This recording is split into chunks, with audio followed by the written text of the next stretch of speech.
Hello, everybody. Welcome back. So here we go once more into the fray.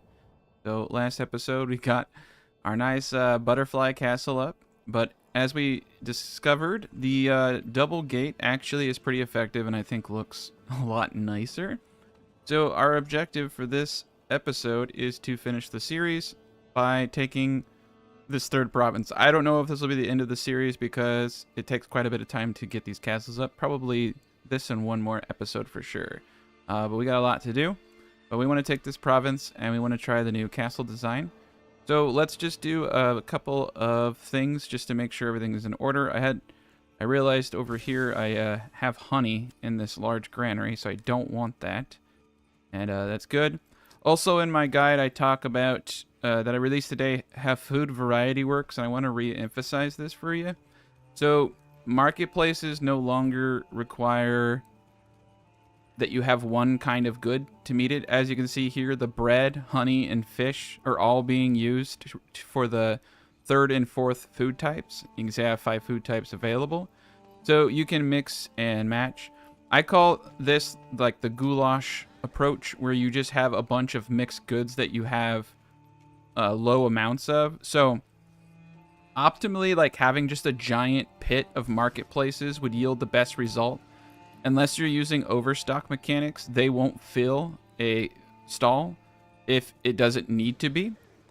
So that's why when I build my builds, I've been doing it based off 20 and 40, and that's so that I can optimize my regions like so, you know, with my my veggie apple food stalls, so I don't need more than one stall here.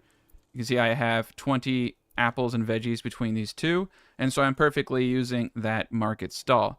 But if I were to produce eggs, sausages, or anything else, I wouldn't necessarily even need an extra market stall. But if I wanted to have that good stored in a marketplace just to reduce like the time of transport, and a lot of this is overkill, you probably really don't need to do it. I could have like one market stall available and just use the overstock feature. So like realistically speaking, if you have an area dialed into one food type, you can use overstock to make sure it's always stocked in excess. But a lot of this stuff is like probably not even important. I'm just mentioning it because it exists. So you can see between these 2 food stalls, I have 20 bread, 20 honey. But since I've met all my food needs, it's not going to stock everything. So I do have, as you see, overstock of 10 here to make sure that both of my food stalls are maxed out. Normally they would not be because I've already met the requirements. So here we go once more. All right, so we're having a beautiful day.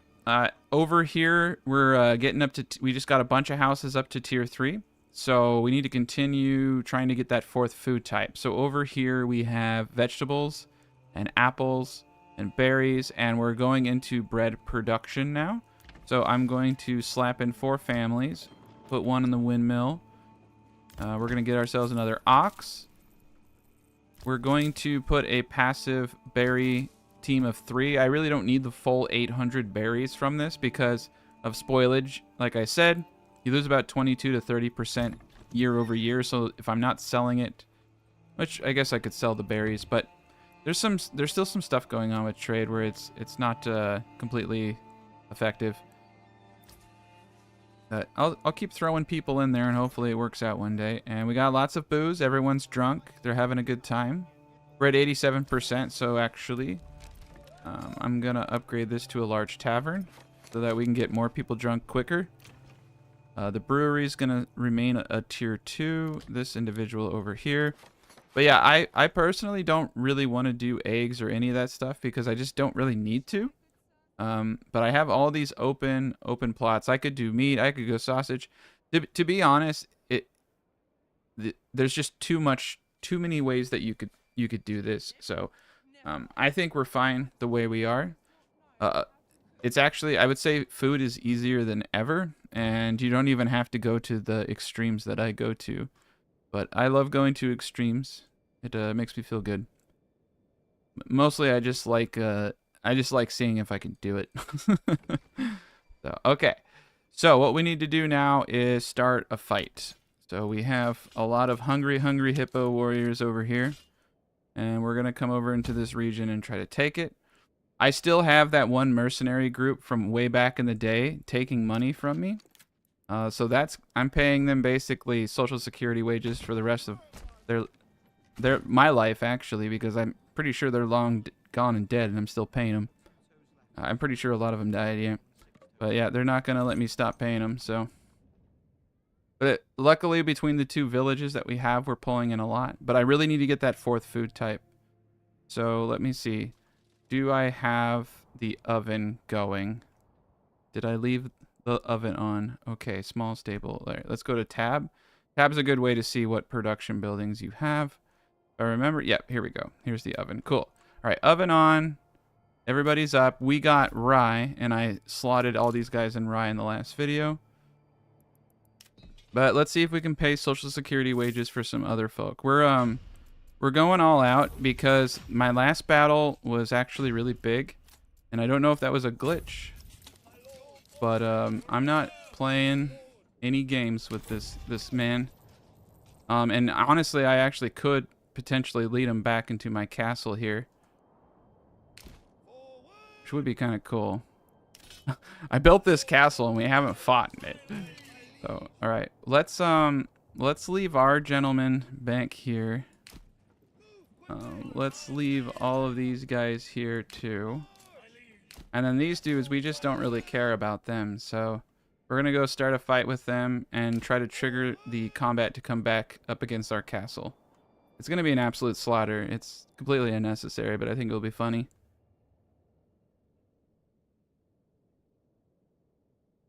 If you're wondering how I did these fancy pants things, I have guides on that on my channel. So just click on my channel, look at my recent videos. I have a whole like 8 or 10 minute guide on exactly how to do that. And I just uploaded the 2.0 version that goes over methods of in my first version, it was really I didn't really have a good methodology for getting the snap points, and now I have 3 different tactics that you can use to streamline that process. So it should be relatively straightforward.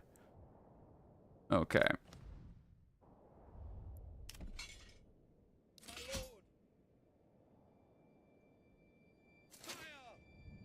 Okay. All right, we're ready. We're ready to. Why does it say I have? They're gonna run away if I don't get these up. I have 1 family free. Get these up faster. Yeah, you don't want. You don't want that ox running away. All right. So what we need to do here is just click on it and claim it with influence. And then once he goes to war, right up here. So I just need to leave 1 sacrificial lamb to start the war. And then the rest of these gents can just run back here. Cool. Alright, so I'm going to get myself in the place that I want all of these dudes. Is right here in this little kill zone. Alright, where's the enemy spotted? Let's figure out where the enemy's coming from. Alright, the enemy's coming from this direction, but they may have mercs that come from other directions. Okay. Just 1 sacrificial lamb is needed for this. And then we'll place these guys here. Defense is here. They sometimes will meld through the walls, so I'm gonna put some guys there. Same thing here. Put some gentlemen there, and we'll see. We'll actually see which way they come up. But archers there. Combat units here. Yeah, let's lock up all the entry points. Beautiful. It's a great day. All right, let's speed this bad boy up. Yeah, that's the Brondo that you're seeing right there. It's a beautiful thing. I have several guides on it. All right, they didn't send much this time. And we're paying a lot, but we have 7 grand. All right, come on, initiate the war. Do it. Oh god, wow, 700. Oh, I paid taxes. Okay, battle begin. Now I run. Now I can run them back, and they're gonna follow me.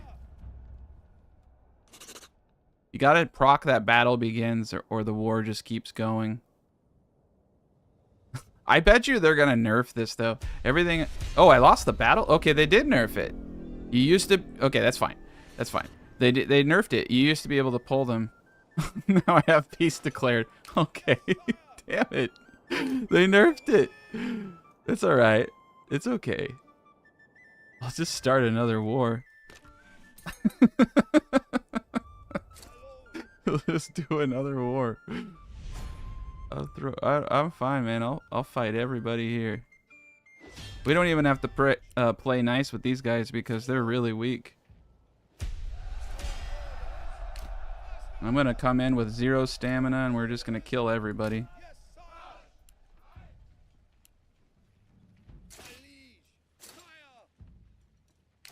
All right, we're in good combat range. We can actually engage their archers with these merc units. Everybody else is taking their sweet time. I'll make them run. Yeah, that's what's crazy. When you have money, you don't even have to think in this game. All right, our crossbowmen are definitely going to eat up these archers. They're taking heavy casualties. We have all armored units except for our crossbows. And we got these gentlemen right here coming in hot. I like to sacrifice the mercenaries. It makes me feel powerful. But I don't really care if they die. Kind of like that scene from Braveheart where he orders his men to fire arrows on the mercenaries. They will hit our men. It's like, yes, but we'll hit theirs too. I mean, it really is, you know, the way to go. I mean, their lives don't matter. All right, here we are. All right, so those men have engaged, and so they can no longer shoot. All right, these guys are going to get eaten up. I do love the crossbows a lot. They're pretty powerful. We're going to switch our orientation because we're getting attacked from a different angle now. And you know what? Let's just send these mercs to engage this unit down here. I'm going to get these archers up over here. Oh, we got some more. Here we go.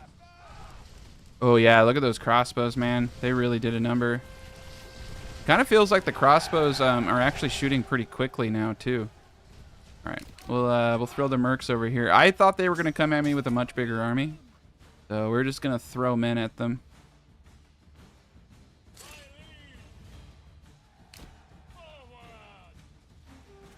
We hired, like, so many men. It's disgusting. I like archers. Archers are better than crossbowmen if you're trying to kite. Like you're trying to fight in open fields and move around. But if you can hold the enemy in a defensive position, crossbowmen are far more effective. Crossbowmen are honestly like having guns. I really like them a lot. But there's something to me about winning the game with archers that just makes me feel like it's just kind of funny to me. Because they're just not really good. But it just goes to show you the AI has room for improvement. Okay. Alright, and the rest of these guys are from the next village down. What gets you, though, is when you get hit by bandits and your armies are all the way down there. That is like one thing about retinue that... Because like a retinue can hold down the fort while everybody's getting there, so retinue are pretty important.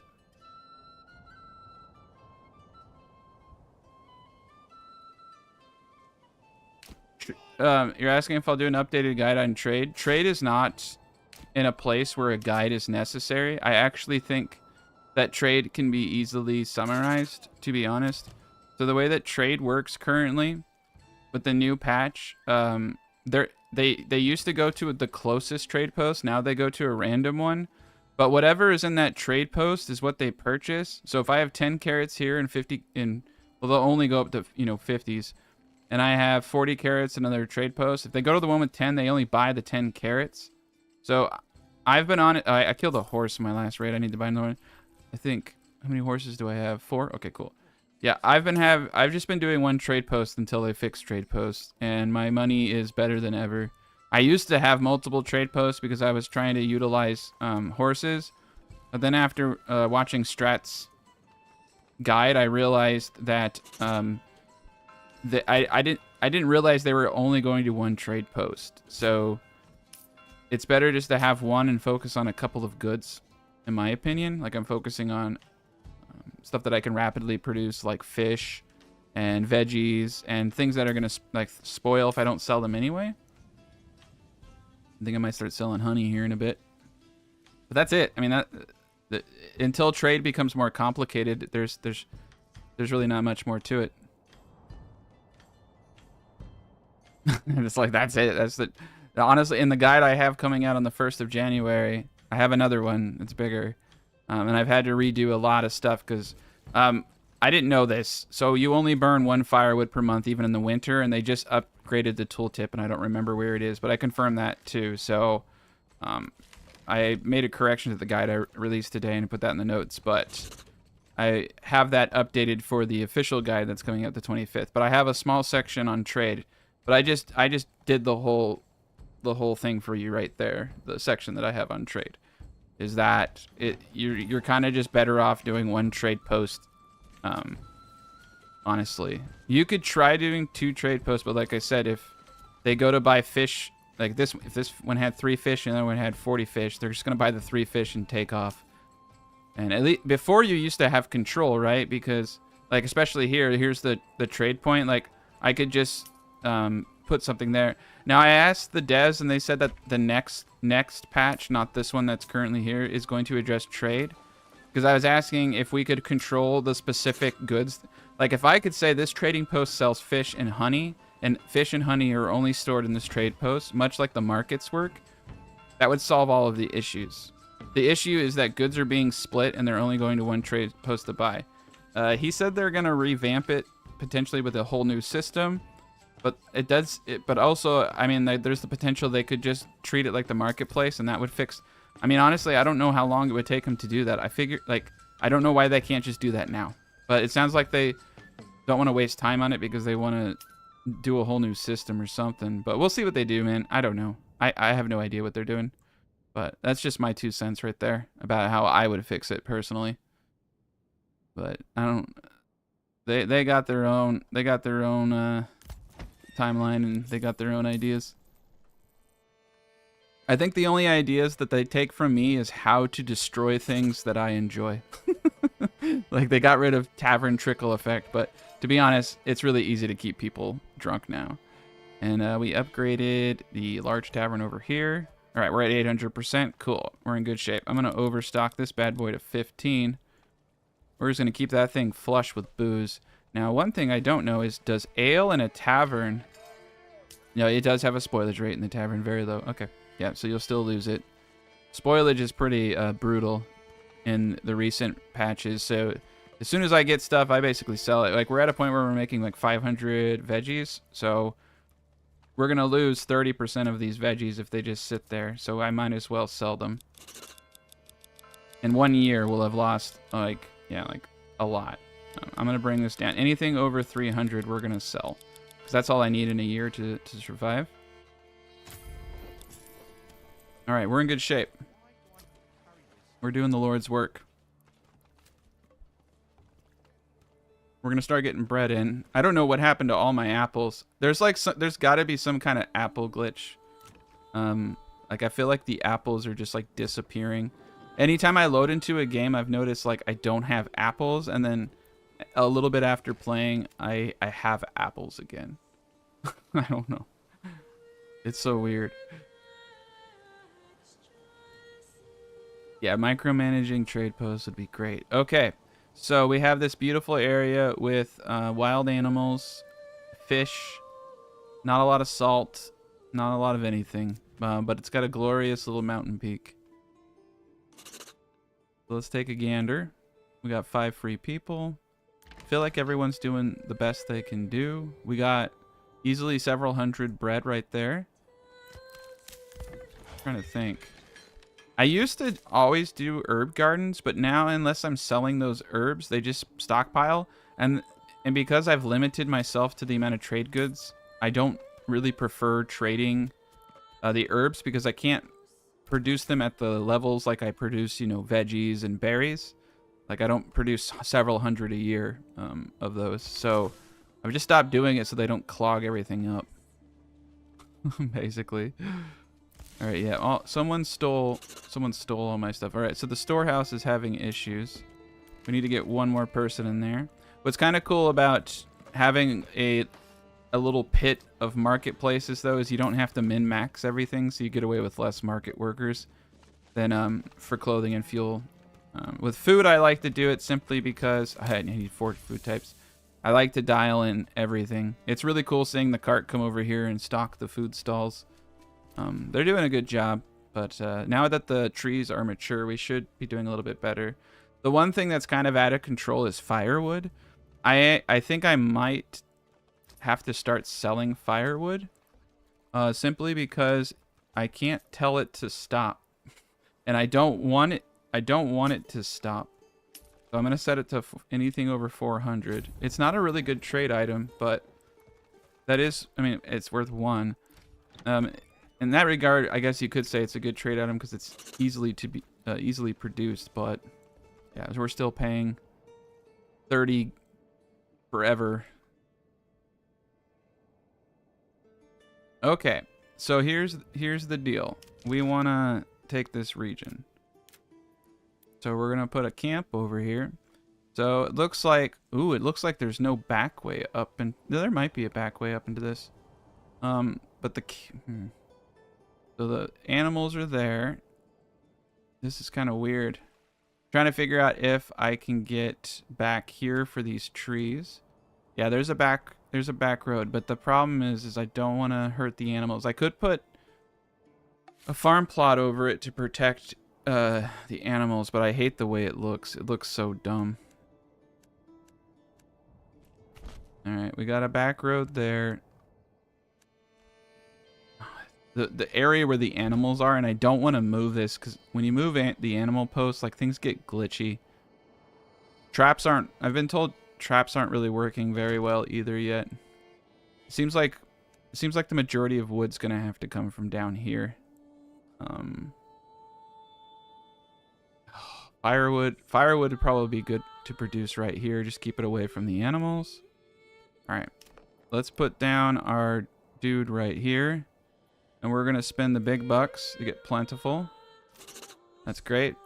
So we have an enormous amount of wood, but I still always kind of err on the side of caution and build my logging camps first. I'm going to build 2 just because I can. Don't necessarily like that. My guys are going to be coming from either this direction or down this direction. I could see the potential for all of the above. Here we go. Oh, there we go. A little crossroad action. Perfect. We got a disabled shrine. Okay. All right. And then for the animals, I like the circle road around the animals. That way I don't accidentally place a building. Yes, you can use the farming tool, but I just don't like the way it looks. It looks weird. The road works for me. All right, and then we're gonna get animal hunters up, and we got fishies over here, so might as well get some fish. You can only get so close. What's cool is we have a really good thing. Honestly, I think I might put a Bronda right there because it's just perfect. And then our castle, I don't know, because if they're gonna come any direction, I think they're gonna come this direction. This one's a bit beyond it.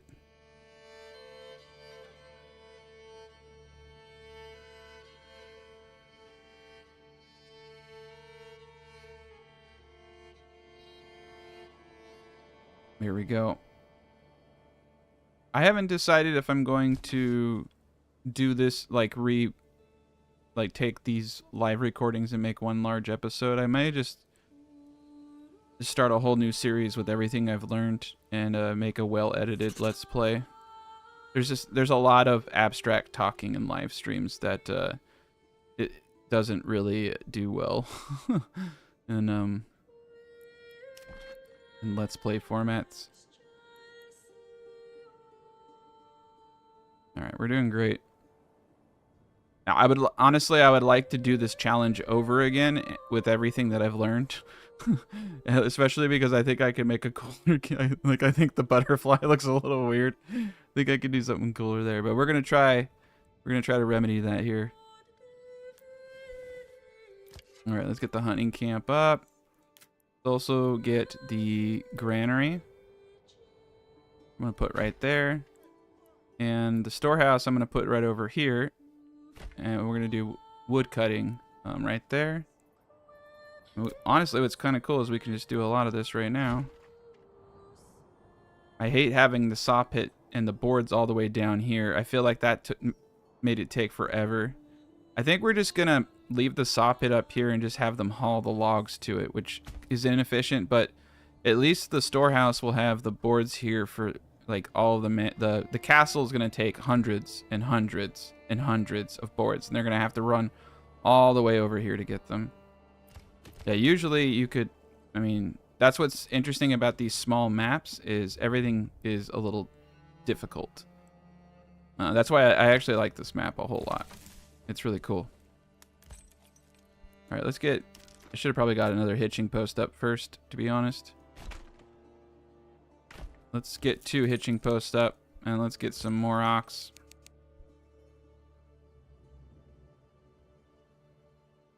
But yeah, how is everyone doing today?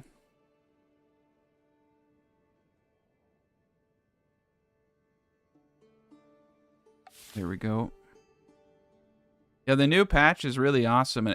It's the first time I feel like I can actually build a town, like the way that, like, you're not penalized now for how you build. Technically, like, you don't even have to do this. You can take this concept. The concept is just that the houses are all around a granary, and everything is moved. Because the workers will actually go and move stuff from the house, and I think they'll even move it to the stall from the house too. So they don't have to walk long distances with this. It just really dials it all in. Do you have to do that? Probably not. I like it. I think it's sweet. Yeah, we got 532 apples. That is a lot more apples than I think I should have. Means I'm making like 400 apples on these.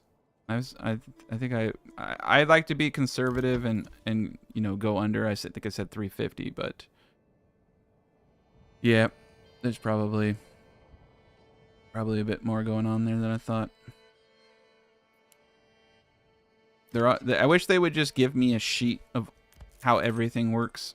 It's frustrating when I find out that I was off just like 2 points on something.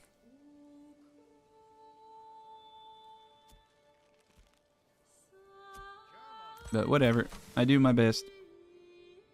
I'm probably like about 95% correct on a lot of the things I say, but like there's always that one little change that I didn't think about or notice, because there's just like so many. I don't know. One of the videos I made is literally 30 minutes of me talking about mechanics, and it's just like there's just so many little things that they tweaked. Like I didn't realize that they tweaked firewood. I guess they did that a couple patches ago.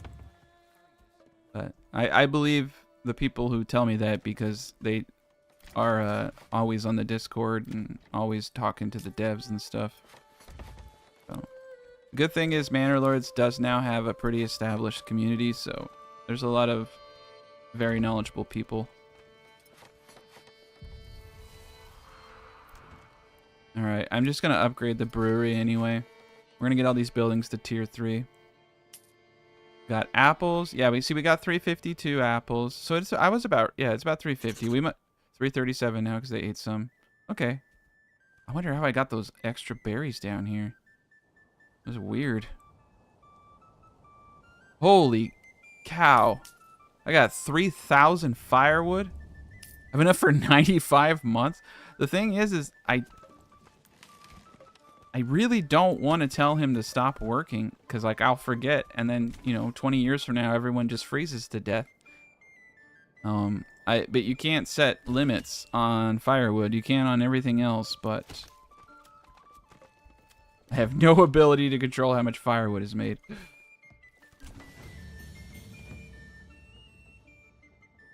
How's it going, Lonesy? How's it going, JP? All right.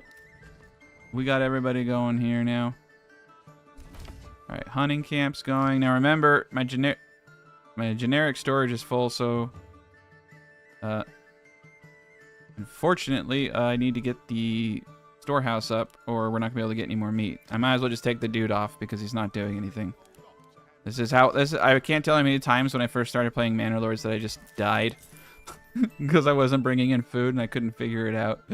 But yeah, they can't skin the animals to get the meat because the high generic storage is full.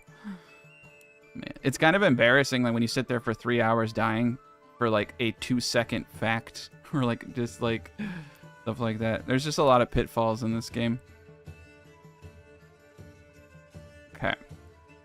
But yeah, this is the coolest map. Lonesy, you should definitely try this map out. It's just every map is just kind of like you have to be really strategic with where you place things. Like over here, I have my wood industry, but and I only had there's a lot of curvatures, and so you only have so many open places, and then you also have to counter that some places are the best places for farming in a region, so you just have to kind of go with the flow. Looks like over here we actually had some good emmer.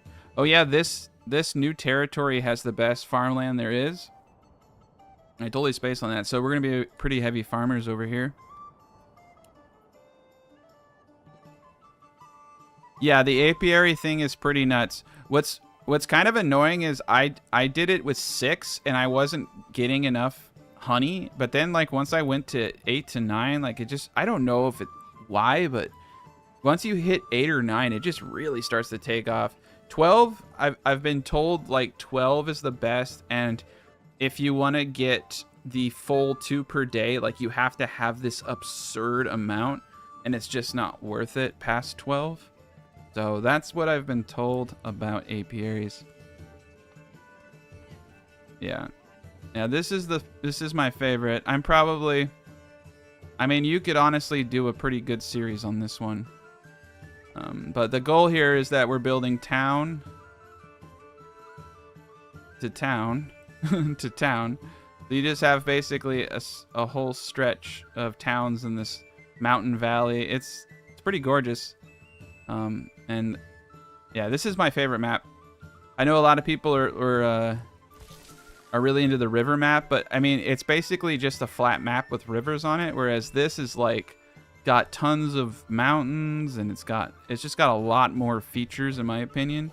And you got these like little snaking rivers throughout the whole thing, and that really sets up for some really cool scenery. So I think that's really cool. I only do 1 worker per apiary, and per most people that's still the way to do it. I know some people have done 2, but I don't think so. What you have is, you see this honeycomb, it's transitioning. It's just like the honeycomb is turning into honey, and you just need the 1 person there to kind of get the process going, is my understanding. The tooltip is wrong. It's 2 honey per day. You can't produce more than 2 honey per day.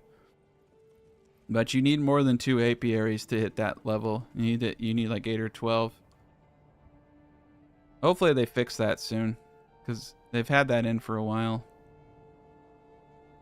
There's actually a good handful of tooltips that are incorrect. There's a Steam guide that Chilled Sloth made. I link it in the guide I'm posting on the 1st, but I can't remember what it is off the top of my head. But there is a guide that points out all the wrong tooltips. So yeah, it's kind of funny actually, because you're just like, wait, but it says it does this. It's like, yeah, welcome to early access games.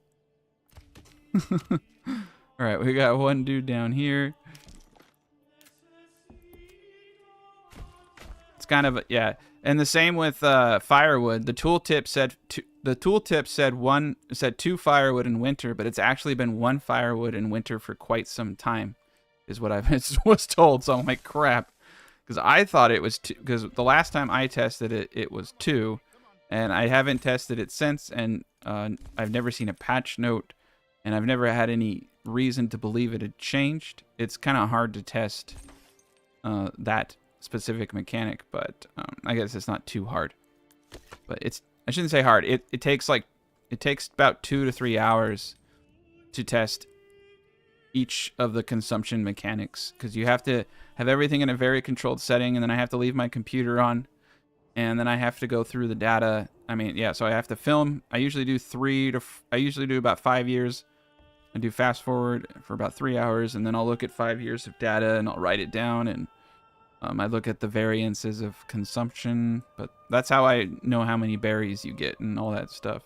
And I also talk to other people, and I ask them if they know if anything changed. It's much faster to have conversations with people who do the work. Otherwise, it would have taken me like 3 months to update all my information, because I would have had to test all of it myself. But yeah, there are a lot of people who just nerd out on this game.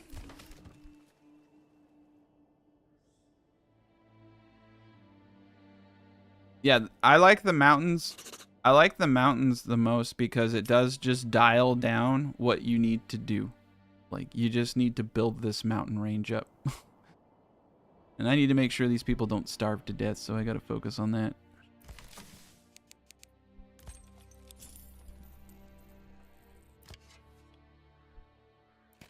Alright, we got enough meat and bread for quite some time. I need to get this I need to get this granary up. They can eat straight out of the granary, which is awesome, but I don't necessarily want them to do that. I'm gonna put my market stall right over here. It's a little inefficient, but it will do the trick. Oh, there's a big old bag of nothing on the ground there. All right, we're just gonna make a stupid big old flea market over here for now.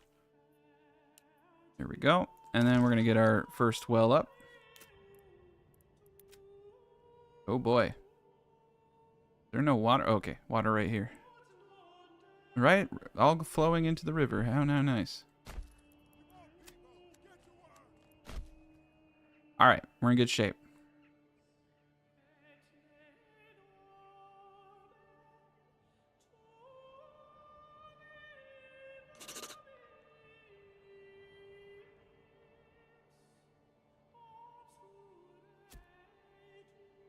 You can move. You're asking if you go to animals or berries and new regions. You can move the animal spawn by placing an object over it. So I just move, and I move the wild animals until it intersects where the berries are. But if I had to choose one over the other, it would depend upon the month. It would just depend upon which one I could get food from first. Shit, are people gonna freeze to death if I don't get them in houses? I gotta stop admiring the game. I'm like, ooh, look how pretty it is. Everyone's dying from dysentery and freezing to death. I was like, it's so pretty. These graphics are amazing. Dead families everywhere. All right, let's get this. Yeah, let's get these people in houses.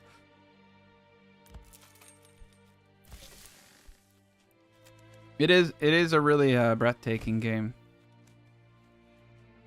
It's very pretty.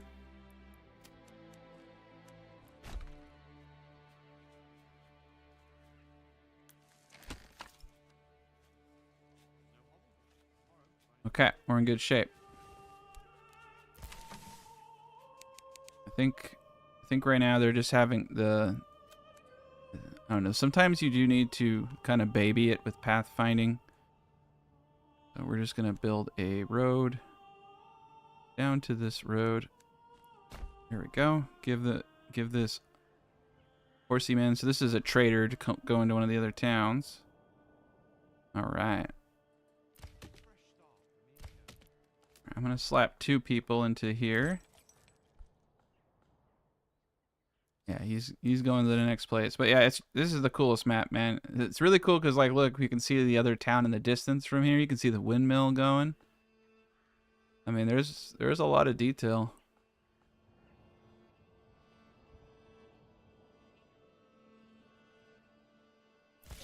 But this is the best way to do it. All right, let's get it going. I need to get some of this stuff up. There we go. They're just waiting on a log. I've had some serious issues with the log pathfinding. Like, I'm a little scared. Okay, here they go. They're finally bringing the log from down there. We have logs over here, but they had to bring... This log down here is special. This is a special log. Everyone can wait to eat until... we don't need to use these, 14... Oh, crap. We're negative 21%. Oh, God. We're gonna lose a family. I can recover from this, but I can't recover from them going all the way down there to move. They didn't even do it. Oh my God. Did I get the okay, we're above 25%, so we won't lose anybody. There's like some weirdness that goes on. I've had the granaries get bugged out a few times where I have to build another one to get them the last log in the granary like doesn't go. It's so weird. I'm gonna wait to do my perfect start guide until this freaking thing's official for that reason, because it's just like...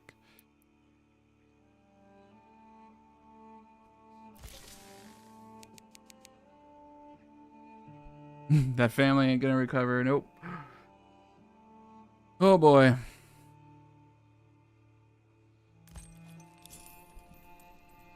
Alright, we're just gonna get a bunch of ox. We're gonna need them. Alright, here. That ox finally came. Where was he, dude? Did he get stuck in the side of the mountain or something? Jeez. Okay. People are gonna be okay now. We're gonna get above 25%. That was so dumb. And life will go on. We are a little bit low on food, but people won't die at least. I might lose a family though. The inability, like, I don't know. People have been talking about the issues they've been having. I think that the ox did actually get stuck. A lot of these issues are pathfinding. Yeah, we lost a family. That's fine. A lot of the issues we're having are pathfinding. I probably should with that knowledge, I probably should have waited to build my my guys down there until I had the basic stuff up. That was a mistake on my part. Let's see. If I hit tab, I can actually see what they're doing. Yeah, you see they're having pathfinding issues. Or he's just waiting for this old... I got like an old man walking this ox and it's going real slow. Who is this dude? I got like this dude with arthritis out here. This guy's like on like the death's doorstep, and oh my God, he's killing the whole freaking town. But yeah, they're coming. Okay, we gotta stop. We gotta stop doing logs down here. We lost another family. I'm gonna lose this whole game because of that stupid cripple. Okay, so that was a mistake on my part. They are prioritizing loose wood over the wood sitting right next to everything.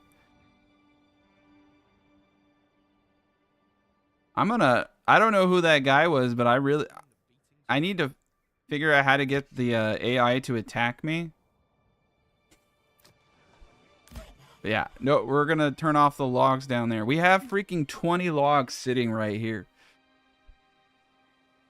My God.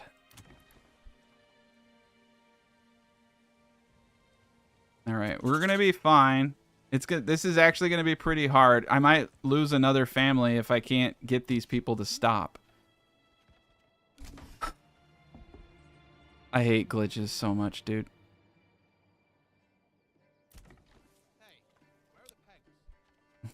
They're still going all the way down here.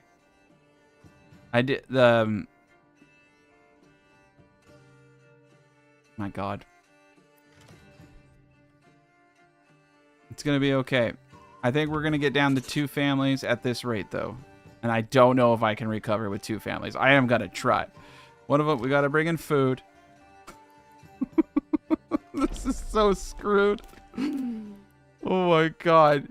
I don't know if this makes this more exciting or less exciting.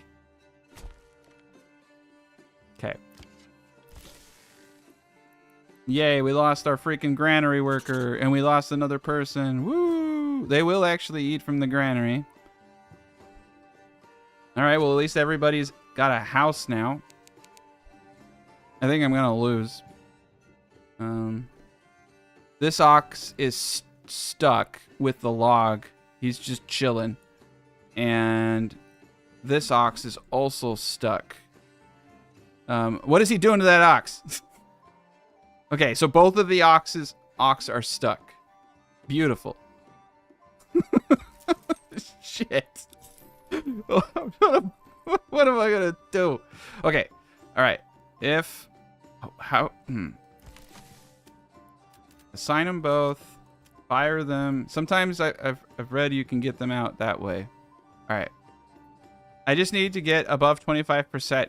With 2 people, I could do this. Yeah, get a straight road. I think they're having problems with navigating the King's Road. Oh, that worked. Yeah, that worked. Getting us. It's something about the. Well, they're using the King's Road now. All right, I have one person now. What the fuck? Yeah, I can reload an earlier save, but this is why you can't re-upload. I would have just edited this all out. 3:24. Okay, that's 7 minutes ago. Yeah, unfortunately we have to reload. So hopefully this helps you guys with your gameplay and it's not like a total waste of your time. But it does seem like connecting to the King's Road with a road was causing some kind of weird issue. So essentially, they started moving correctly when I did this, and I connected that road to that road. Another thing we're gonna do is completely stop these logging camps now. So we magically have our 5 individuals once more. I'm also gonna destroy the hitching posts being down here, and I don't care who hates me for it. Okay, so let's prioritize the construction of the granary. We have the marketplace. That was so stupid. You didn't miss anything, sir. You didn't miss anything except for me losing losing all dignity. I hate when I play this game by myself. Like it's like everything just goes like really well, but like as soon as I play it in front of people, I just like, you know, I like piss my pants and cry kind of situation. It's just embarrassing for everyone. It's embarrassing for me. It's embarrassing for you. You're just like, do I keep watching this? And it's just like, well, if I walk away, he's gonna feel awkward. It's like if I keep looking, he's gonna feel awkward. It's just, we're all just confused on what to do next. It's a terrible situation to be in. All right, we're gonna order another ox. Yeah, so it's, yeah, hold tab. You can see that the ox are being jerks. They're going the long way, but that's okay. I mean, as long as they're moving the goods and, you know, we're not dying, I'm happy. Okay, so the saw pit and the storehouse needs to be prioritized. But yeah, learn from my mistake. When setting up a new region, use your wood. I don't know. I don't think there was a mistake in getting the logging camp up. The mistake was in populating it and putting anything down here. There we go. Okay. We're in good shape. We got the granary up now. Very good. They now have a place to eat the solid rock hard bread that we brought. I just hate it because like I'm trying to like show people the game and it's just like like a fire hose level of urine coming out of my trousers. Like, this is like, it's just so bugged. All right, we just gotta get people off the streets. All right, we lost a family. You gotta opt into the beta if you wanna play the beta patch. I don't understand. Oh, it's the cold. It's because of the winter. It's because I should have. I mean, we're in March now, but I should have waited a little bit. I got excited. Where are they going? There's. How much wood did we cut down? Where are they pulling this wood from? Is there like some infinite wood pile over here I'm not aware of? We're gonna lose more families.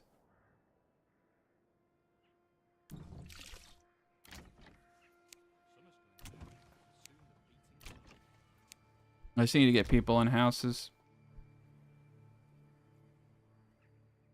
Alright. They can build that one now.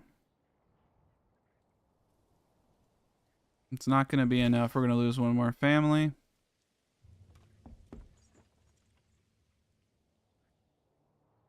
What? Did it say someone joined? Someone must have frozen to death, and then someone came to take their place. Is what that means. All right, and then yeah, we need to get the storehouse up. That's not gonna do crap for me. I'm just trying to keep people from dying. Fisherman's hut actually would probably help. Well, this isn't anybody's fault, though. This is the game.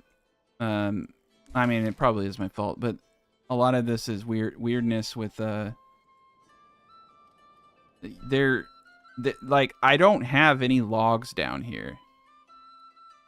And if I destroy these guys, look, they're picking up like I have infinite logs. Like, the logs are being, there's a log.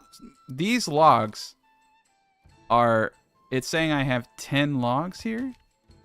I have no logs. Saying I have 10 timber here, and there's nothing.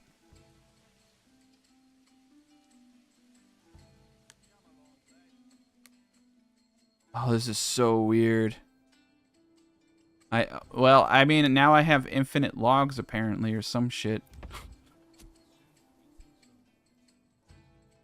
Ah, yeah, that's what it was. It's the third family member. Good call.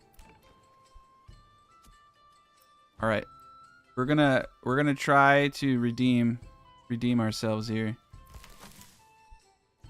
I'm gonna need to get that storehouse up. Oh, nice, we got the storehouse up. So now I can get the hunting camp back up. We can get some food coming in. We want to set the hunting camp to 20. Yeah, I'm probably gonna start working on a let's play that's well edited and smooth. But I definitely want to replay this entire map because this is the coolest map. I think it's way better than the river map. The river map like it looks cool, but I don't think it competes with being able to see like mountaintop settlements like side by side. See, from here we can look down into the other settlement, and then from here we can see the disaster. Like, people can stand here in the majestic kingdom that we have and watch all these people over here suffer and die. All right, extra living space.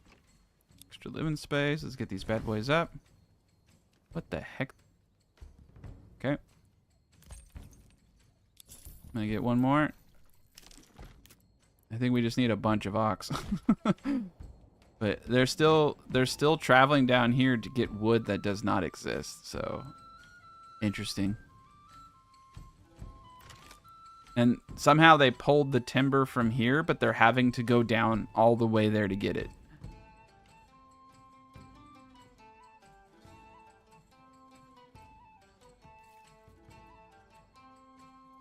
Oh man. Okay, we're in good shape. I'm gonna stop my belly aching. All right, we're gonna pull the dude out of the storehouse. I just did that temporarily. Oh, we do have firewood. Okay, I see. They should be able to go get the firewood straight out of the storehouse. It said that they would do that now. I need one free family for building. I'm just gonna try to get some fish. Remember, we want to do 2/3. So let me. I guess I'm not smart enough today to do this in my head, but it's gonna be 100 something. Actually, I am smart enough to do this one in my head. Yeah, there we go. Stupid thing.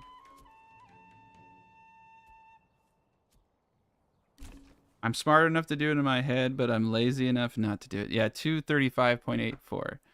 So we're gonna call that a clean 236 for 2/3. Cool.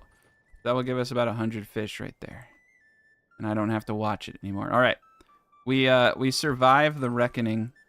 We survived the onslaught of inefficient freaking ox. Yeah, everybody's freezing to death. It's not that cold. It's June. For Christ's sake, it's June. How cold? Like, how cold can these people be? Because, like, probably 80 degrees out. It's a conspiracy, man. All right. Yeah, we're gonna need to put a house down here. I'm gonna wait, though. I'm gonna wait for them to build everything.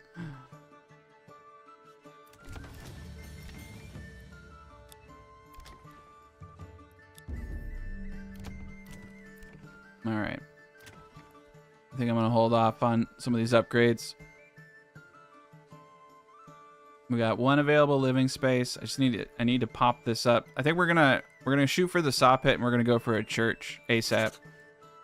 Wait, I actually have boards, don't I? I think I'm an idiot. I didn't realize no, I don't have any boards. Okay, cool. I was like, did I have boards from the beginning? All right.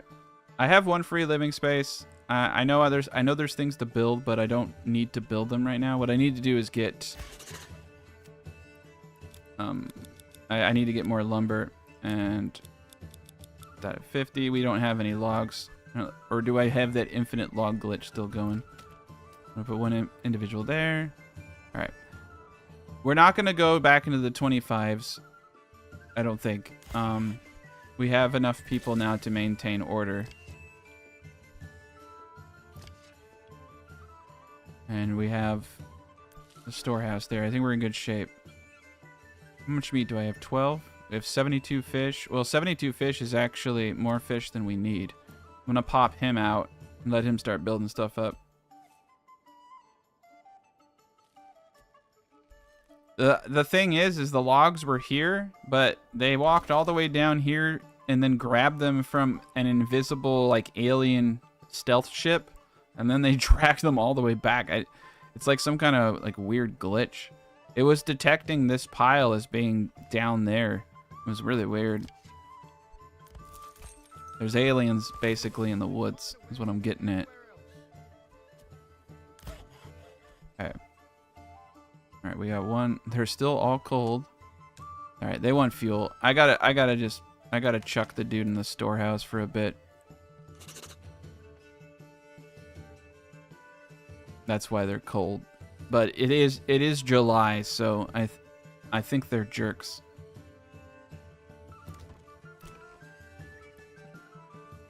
I'm not going to expand living spaces because it's going to mess it up. We got 6 houses available between the ones I haven't upgraded. They're still cold. There's something really wrong about this place, but oh, I think these individuals just need to go home. They've just been out for too long, and they're still out here. Yeah, they're still out there. For some reason, this is where they like to go. All right, we got wood, though, at least. Yeah, everybody knows. I don't know if you've watched Ancient Aliens. You know, I think I've seen it every episode at least four to seven times. No, I can't actually stand that show, but yeah. All of ancient history was aliens, basically. Like, even these houses were most likely made by aliens. Just Humans just don't have the intellectual capacity to do anything. According to the History Channel, we're all just too stupid. It is, I guess you could say it is a bit chilly in the mountains, but what's happening is I think these units are bugged out. Oh God, I accidentally scrolled into my other territory and 100 people just appeared. Yeah, I think there's something weird going on.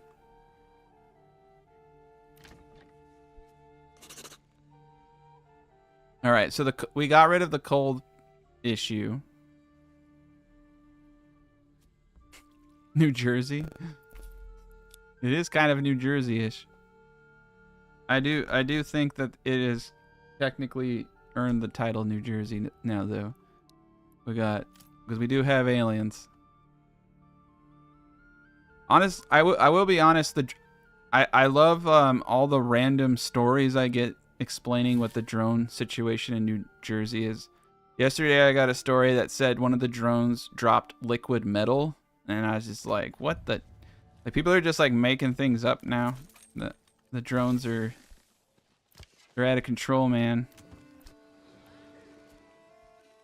I think they're trying to distract us from something. They're just like, look at the dangly keys, look at the shiny. We're like, what are these drones in New Jersey? Meanwhile, they're probably like setting up some massive inside trading deal for like the next gas pipeline or some shit. It's like, well, look over here, guys. What are these drones doing? Like I think we can get at least one more. I think we can distract the public for one more week, sir. The drones. Have you guys ever seen Escape from LA with Snake Plissken? Do you guys know who Snake Plissken is? You know the scene where like he's hang gliding and throwing grenade bombs? It's a really beautiful scene. It plays in my head occasionally whenever I doze off in the middle of conversation, but that's what I imagine is going on in New Jersey. It's just men wearing leather jackets and on hang gliders, like just throwing grenades, basically. I don't know if that's what happens over there, but I like to think that is pretty much a daily occurrence there. That's kind of what the drone situation reminds me of. It's about as absurd. I think men with long hair and leather jackets throwing grenades from paragliders would make more sense than anything else I've seen in New Jersey. All right, why are we dying? All right, we've got 40 firewood. That's 40 firewood's a lot. That's enough for like a year right there. 54 fish, 49 meat. All right, we're doing great. I'm gonna pull the dude out of the meat. We gotta watch this stuff, and we're gonna start building up. Okay, I'm gonna start making the logs, and we're gonna attempt to build a church. The coolest thing that I've heard about the drone situation are like the people who are like filming themselves shooting wildly into the air. That's like the most American thing I can think of doing is shooting at things that you don't understand or can't identify. That's like, I don't know, man. I honestly, I think if you don't do that they should kick you out of the country, because you got like it's just the only way that you know someone's truly an American. Yeah. And you got to wear leather pants, and you got to smoke cigarettes. And you got to talk in like two or three words per minute. Oh, fuck. I guess I'm a commie then. Yeah. I just outed myself. They're going to come for me now. All right. What do we got going on here? 13 timber. This is going to be the hard part, is because I just don't want them to have to drag the boards from down there, but I guess I could permanently assign livestock here. How do you go to first person mode? You just got to click this little visit mode right here, and then you two can look at the mighty and majestic mountain ranges. And if you're lucky enough, you can explore your superpower, which is breathing underwater. Or nope, I didn't get to. I get to. Or you're Jesus. You're either Aquaman or you're Jesus in this game. Some people go straight underwater, but apparently we are the second coming of Christ in this playthrough. But yep, you just gotta hit the little visit mode button. Let me see what we got going on here now. All right, we brought a log to the saw camp. We're gonna make some boards. Yay. Woodcutter, I think we have enough. 50 stone, not bad. 20 tools, a lot of food, good enough firewood. All right, we're sitting pretty. Oh, they really like obeying the road signs. I gotta put a road right here so they don't have to go all the way around in a zigzag like that. So that was one problem, is something was going on where they weren't acknowledging the king's roads. They were trying to find their own path up. So that's really weird. That's good for me to even know, because that would have saved me a lot of heartache.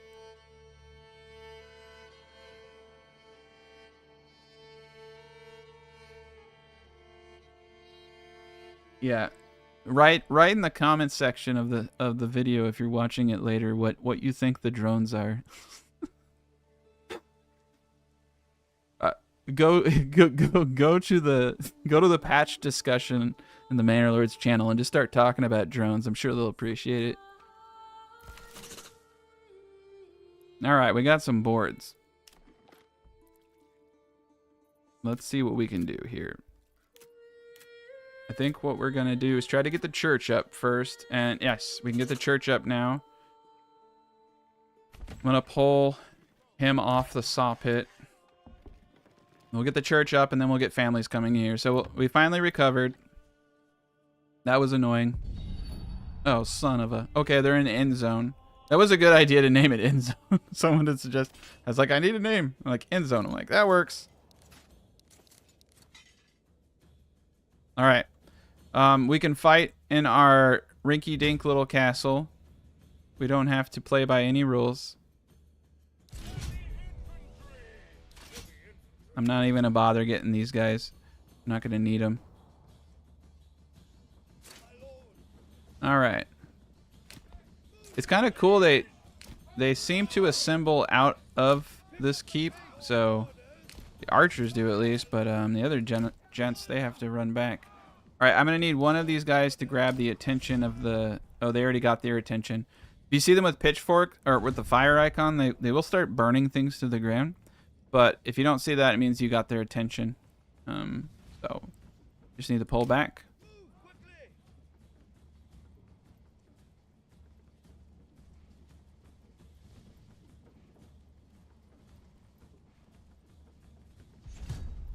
Yeah, man. My theory is that the drones are actually pterodactyls, and that pterodactyls are real.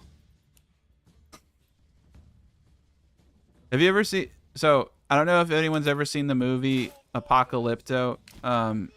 It's kind of funny. I forgot what book I read it in, but there were like some recounts about when like the first people from Europe visited America, and basically like they saw the ships as like they've never seen a ship before, so they thought they were like creatures. And there are like all these first-hand accounts of what the natives thought of ships. But anyway, so we've never... My point is we've never seen pterodactyls before. So maybe we just can't understand what a pterodactyl looks like. And so we think they look like drones. But yeah, they're pterodactyls. I think that the natives definitely knew they were ships. But it was just some kind of like racist thing that the European... like they couldn't fathom what a ship looked like. History is pretty interesting. You have to kind of like wonder how much of it is bullshit. But it could be pterodactyls, man. That's all I'm saying. All right, so they're trying to get in, but my guys are hitting them. So this is what you do now is you go sideways like this, and they'll shoot through the walls. Let me talk tactics instead of pterodactyls, sorry. So, yeah, we're gonna go that direction. But we're keeping them at bay. You can see my men are, they're fighting men. Go cinematic mode. Aw, we killed them all. But yeah, we can shoot them from the side here. Oh, man. I feel cheated. I wanted to kill more of them. All right, the music stopped playing, so that means everybody's dead. That's the good sound. Okay, so let's take a peep at food. Food is good. We just need to get this church up. All right, 50%. Oh, wow, we're doing it. We're doing it.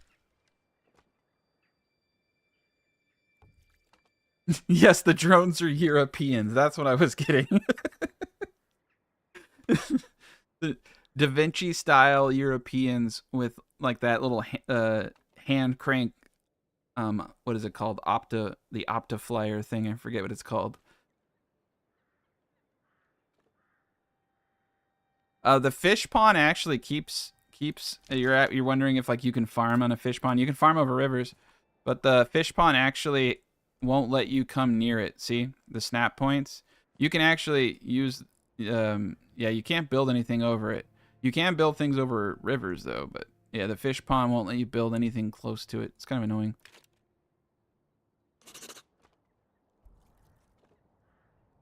Yeah, it's a beautiful world we live in. That's all I can say. Okay, we're about 53%, so we're out of the woods now.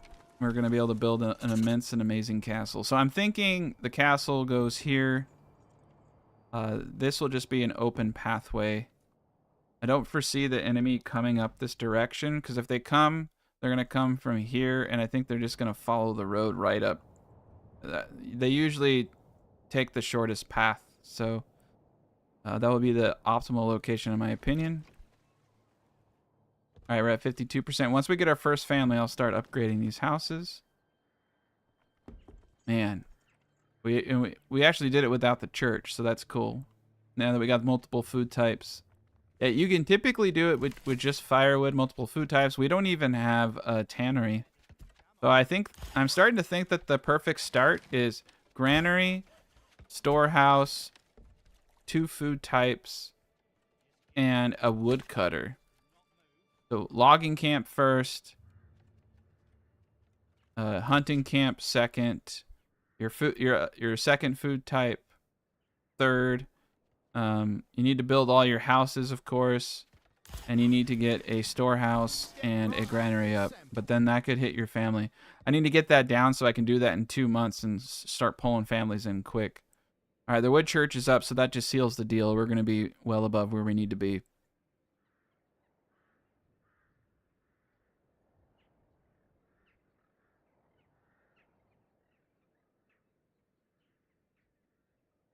Yeah, in general, there's a code that doesn't let you build anything around the pond, though. So no matter what, if it's dry, if it dries up, or if it freezes over, you can't touch it, I'm pretty sure. All right, we're going to slap a dude into the... Oh, wait, we can't even get fish because it's still cold. All right, we're going to go get some meat. And then I want to start getting leather. So I'm going to put a dude... I'm going to just put him right here. I don't have enough boards. Okay. All right, we got 6 people. Perfect. Let's start building these houses up. Oh, wow, I still have 3 available living spaces. We're good. All right, we're going to put 1 dude in the saw pit now. I think I still have a dude down here in logging. All right, we're good shape. I need to put a house down here too, though. I want my logger to have a home. Gonna do a double. Let's do 2. There we go. I don't even like single burgers plots anymore, though. It's just I really like not having to have too many markets. And I don't think I'll ever do eggs or any of that stuff again. I just don't really need to. I do like, though, if you're watching and you want some serious knowledge, you don't have to have. It will intermingle food types now, so you don't have to have, you know, 50 meat, 50 bread, 50 eggs. You can have combinations. So you just need to fulfill the variety factor. So now you can use everything. And you can say that there's no reason not to do eggs. And I think that's true. There really isn't. I just don't want to have to even deal with eggs being thrown in there.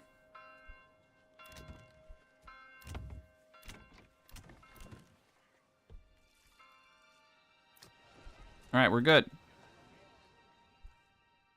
Now I can breathe. We probably need to get a dude in the woodcutter going. We got the boards going. We got, we definitely want to upgrade the saw pit, and we definitely want to upgrade the granary. We need more boards.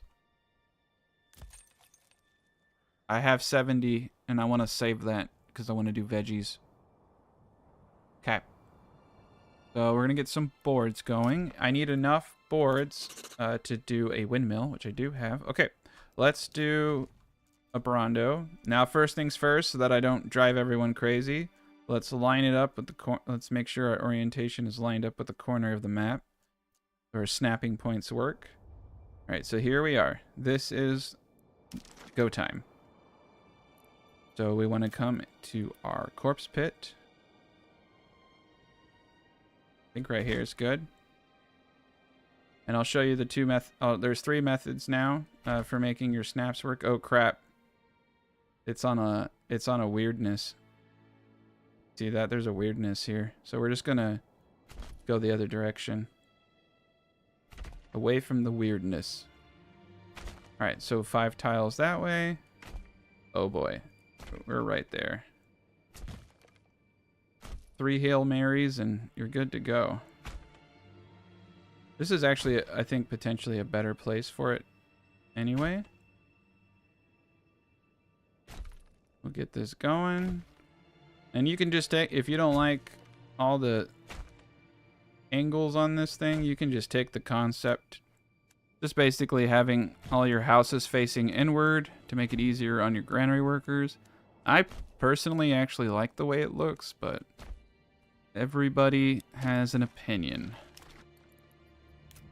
And most of them are wrong. No.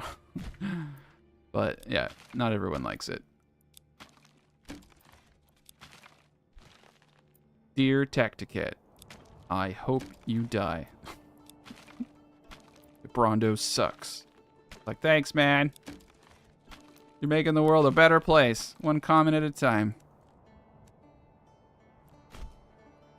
I think people just don't like to see other people happy, man. That's just, people see me having a good time. They're just like, screw this guy. But I think this thing looks dope. I just love the efficiency of it. I like the fact that I don't have to build anything really more than this, too. That's the big one for me.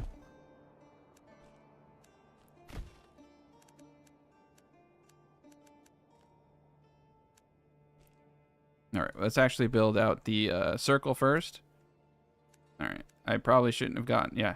So let's start with the circle first. So I just baby it. There's like a white line going through it right now. Ugh. So someone said that they were just shifting, they were doing, okay, like they were doing this. Let's see, and then curving it. And it was correcting some of that stuff. I'm not noticing that. Maybe I don't think I understood them fully. Yeah, see, I got that little thing right there, and I don't like. Okay, I'm gonna just go with that, and then we're gonna do one more circle. It doesn't have to be entirely perfect. It's just, oh god, it needs to, I mean, it needs to not look like crap though, or you're gonna look at it and people are gonna make fun of you. And they're gonna call you crooked circle man. And all the yeah, there you go. So you can, okay, there we go. Yeah. So you can reset it by using the curvature tool. That's what he was trying to tell me. So if I do it before I connect it, I can get that pretty good. That's actually really nice. I like that. All right, and then we're gonna use the center of this to center ourselves. Perfection. We will not be lambasted throughout the community as the crooked circle man. All right, so this is where there are two methodologies for snapping these burgage points. The best one has to be the corner tool one, where you take this corner here, really sharp, and then go corner there, and then go corner there. Look how sharp that is. The second method is to go clockwise, and then into the corner, and then back it out. And you see how sharp that is? And then you can also try going counterclockwise if the clockwise motion doesn't work. And see, that one didn't work. So, try one more time. I don't know. Should have worked. Nope. And then you can try going clockwise. The corner one honestly does work most of the time, but things are never going to be perfect. There we go. So the clockwise one worked there. But the corner one seems to work all the time. Except for the time that I did it there. We'll try the other corner. This is why I think it's... Yeah, see, that didn't actually work. So this is why I think it's important to have multiple methods, because sometimes things just work, like, and you're out of a fluke. But by having multiple methods, you don't have to sit there and play around with it too much. Too much, right? I said you don't have to play around with it too much. You son of a bitch. Work. Oh my god, it's getting worse. Okay. All right, we're going to try a different corner trick. There we go. Okay, yeah, I just needed to bring the fourth point down. So let me show you how I did that one more time, because it was fast, right? So click here, into the corner, slap it around to the third point, and then the fourth point will bend it. So if I have the fourth point up here, no bueno. If I take it here, pretty good. So just play around with the fourth point, move it around. It does a good job. And then in the center, we're going to put a granary and a market. And if I were trading, I'd put a pack station, but we will not be trading anything. And you can do how many of your market stalls you want. You're not going to need more than 2 to 4, depending upon what you're trying to do. For this build, we're only going to need 2. Oh, a well. Okay, I take it back. If you ever get the ability to put a well down, you should definitely take that advantage, because that's even more optimal. Because then they have a water supply right there. And everybody, it's a great peaceful place now. Beautiful. All right, we're up to speed.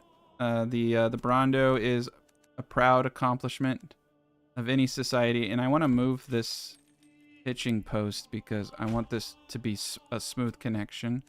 And now we have a straight path to this area here. Okay, cool. All right, we're in good shape. Yes, Brondo definitely has what plants crave. Beautiful. All right, let's speed this up. We're gonna go into apples. I think we're also gonna get a trade post up so we can start selling these fish. The second point I'm gonna do is gonna be into advanced pond keeping. We're gonna start selling fish. I'm coming around to fish. I know some people have been telling me to revisit fish. They're not as bad as I thought if you use them correctly. And in my opinion, the correct way to use them is to, as a food source, of course, but sell them as fast as possible because of their spoilage. They're great because you can get quite a bit of them. So we're gonna use them, and so I need to put them into the fisher. But we're gonna need a couple more plots. And eggs, I might revisit using eggs in the beginning stages, but like I said, I like to dial in on foods that I can mass produce really easily.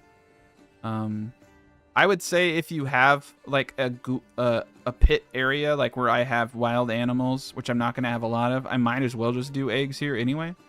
It's not really that bad of an idea. So the game is going to have a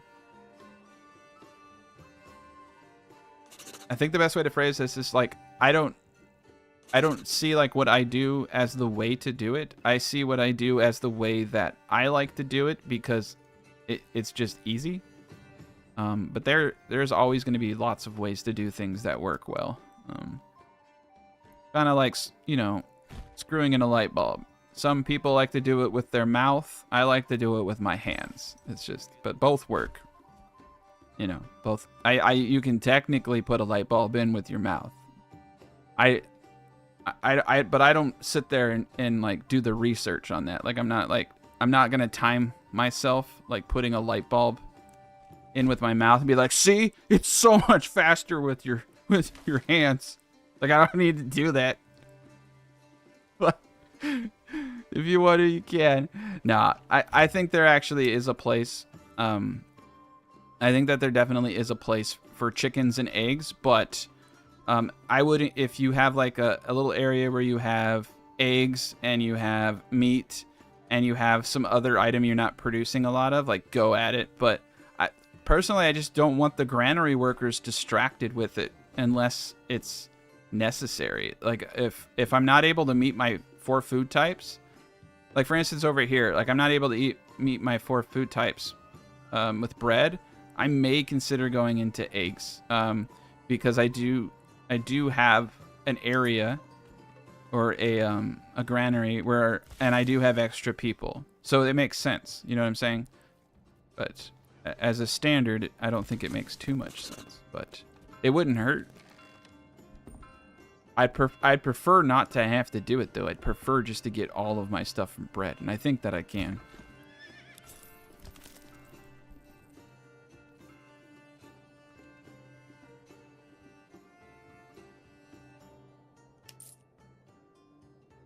Farm burgers plots don't use wells to water crops, to my knowledge, but don't give the devs any ideas, please.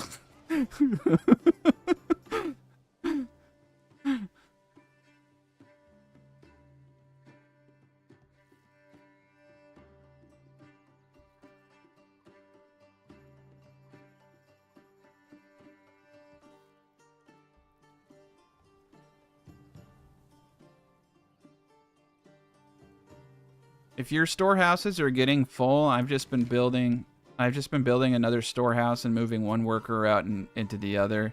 Honestly, I would say that this is an issue where firewood is just accumulating. So over here, I started selling my firewood. Over here, though, I did not, and I have accumulated 3.4 thousand firewood. So I hate trading multiple goods, but it does look like I'm not trading some of the other stuff. So I'm gonna start selling firewood over here.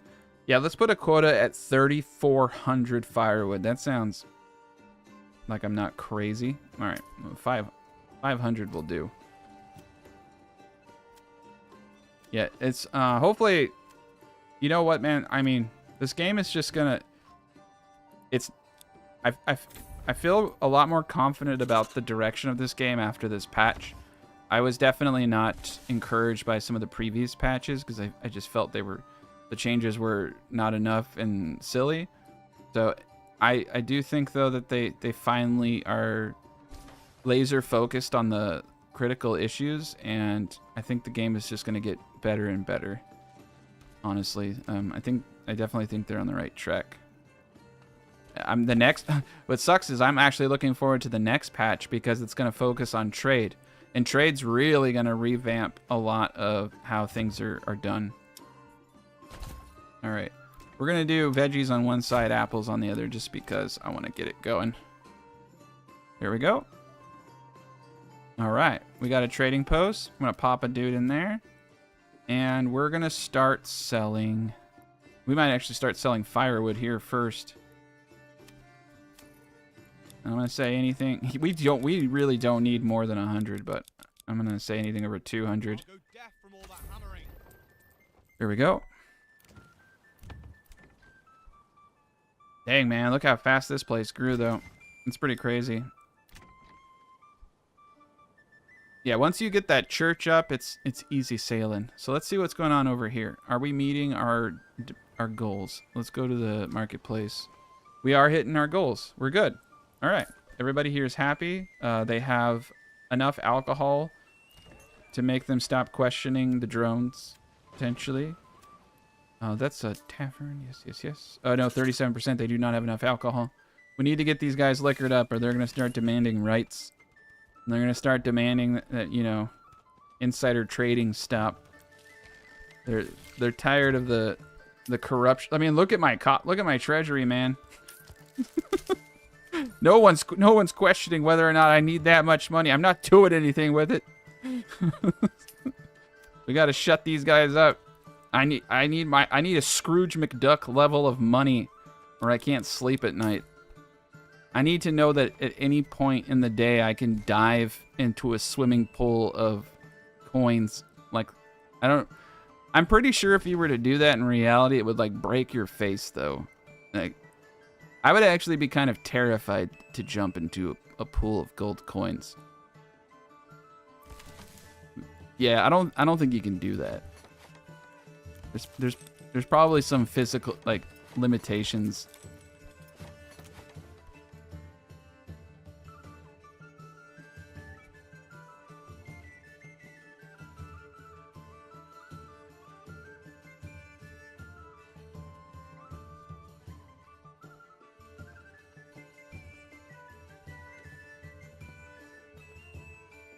All right.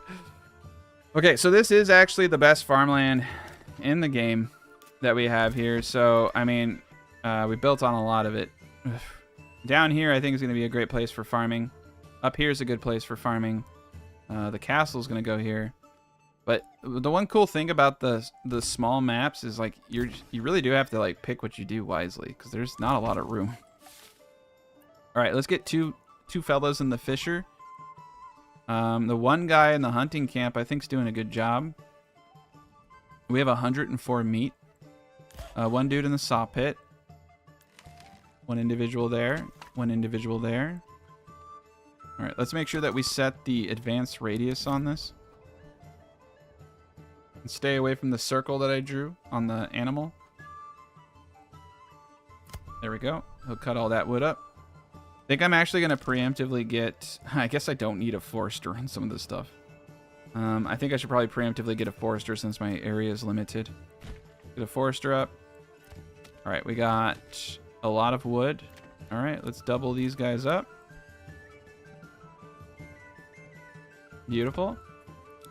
Double that up. Now I just need to get some orchards. So we just need to get these guys to tier 2 housing. And they are missing clothing stalls. So we need to get a leather maker up. I thought I did that, but I didn't. Okay.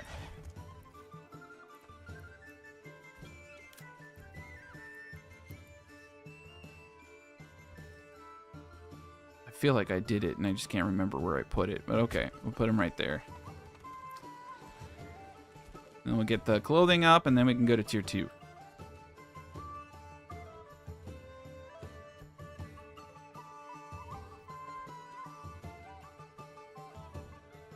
A crossbow army would devastate an archer army. Yeah. Crossbows just the problem with crossbows is they can't reload. They have to stand to reload, whereas archers can run and shoot, run and shoot. Archers are great for kiting, and crossbows are good for damage. But I have to say that I feel like the crossbows are pretty darn powerful. They're pretty sweet.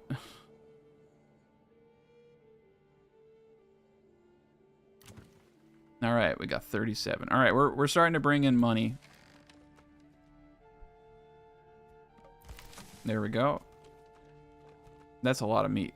All right, and the fish is really far away. I probably should have actually put the granary maybe right there. Equal point. It's okay. We're getting full. I'm probably gonna build another fishery. So I have more pantry room.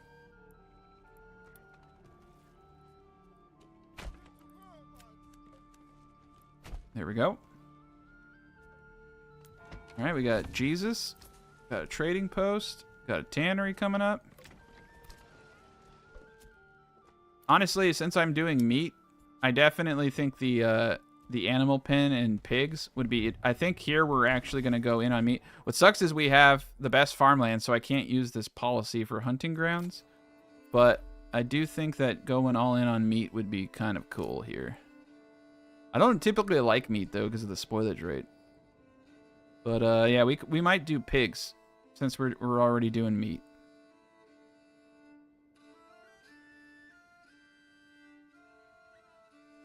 Oh, man, So I don't know if you guys ever played a game called Life is Feudal, but my favorite build in Life is Feudal was a Pavise on my back and a crossbow.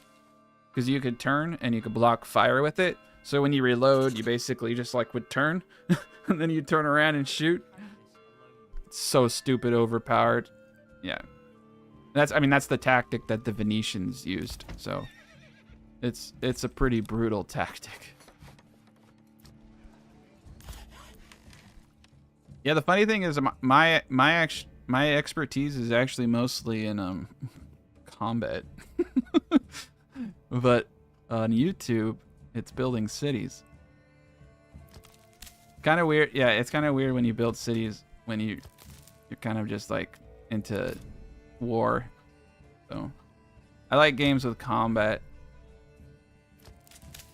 But they don't make a whole... I'm hoping this game evolves, but I don't think it's going to go to the length that people were hoping for. But that's one reason I like games like Farthest Frontier, because they really incorporate combat aspects of village building pretty well. But that game isn't optimized too well, and I think... I don't know. I think the ship has kind of sailed in that game. I don't know if it can recover.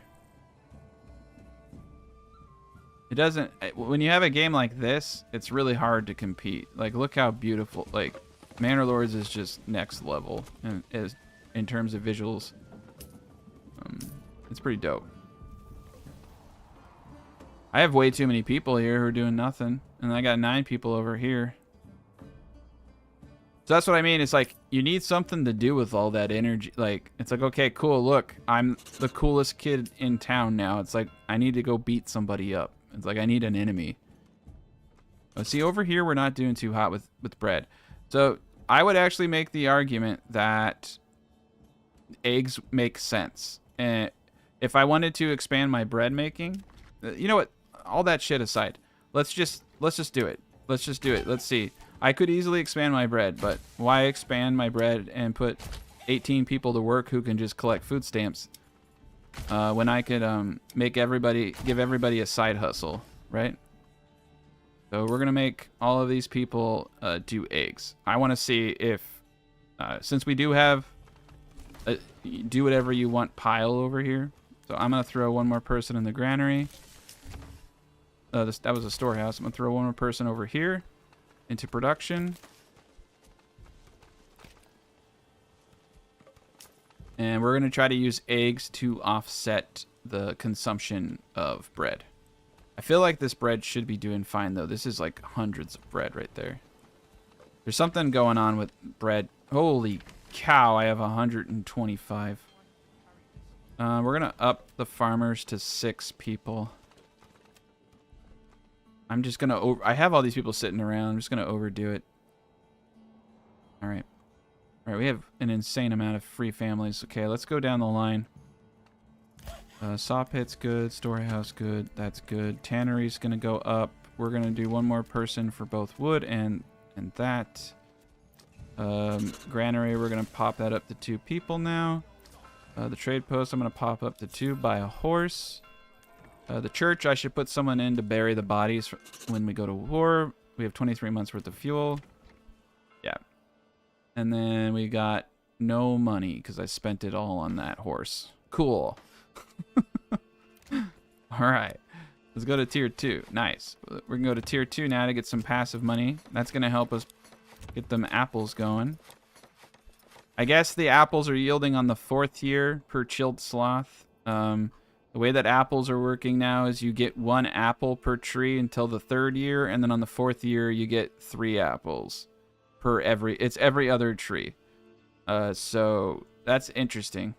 I didn't know that. I've been saying 5th year is when you get your max yield, and it seems right to me, but chilled sloth's a little bit more keen on that. I think he's right. I need to test it, but he's probably right. Yeah, pack stations for salt and meat is definitely the OP way to go. Like, if this weren't my best farmland, I would make it so that I don't do any farming here. Use the policy, mass produce meat, mass produce pigs, and in the stalls. Trade meat from here for salt over here. But I don't need to do it. So I don't. It's just but veggies and apples are just honestly just too darn easy. Veggies, apples, bread, and then I got fish, and then I also have meat. I have five sources of food here. I don't even have to make sausage, but sausage has lower spoilage rate, and spoilage is actually pretty impactful in the long run. So that's the great, like I said, that's the great thing about this game is there really are a lot of ways to play it, and there, all jokes aside, there really is no right way to play the game. I see methods that I think are easier, and I focus on that. Okay, we're having a hell of a time keeping up with booze. Now, when you're increasing the amount of barley that you are purchasing, my recommendation is that you do it in small amounts. It's pretty easy to overdo it. So just go up 5 at a time. Don't ever do 10. I went up 10 once, and then I ended up with like 200 ale. And ale does spoil. So just kind of a waste. It's kind of a waste of money. But yeah, we're doing really good. We're at 16 grand now. This game really does encourage you to have, because your regional wealth impacts how much taxes you're getting too.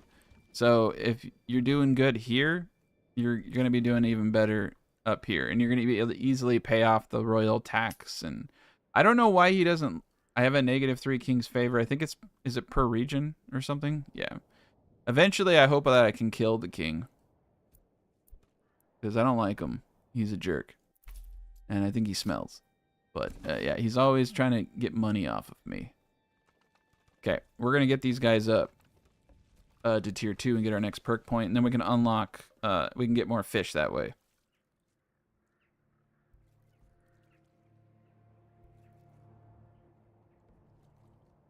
Man, time flies by when you're playing this game. The stream's almost at 1 hour and 42 minutes. That's crazy. I think it feels like I just started.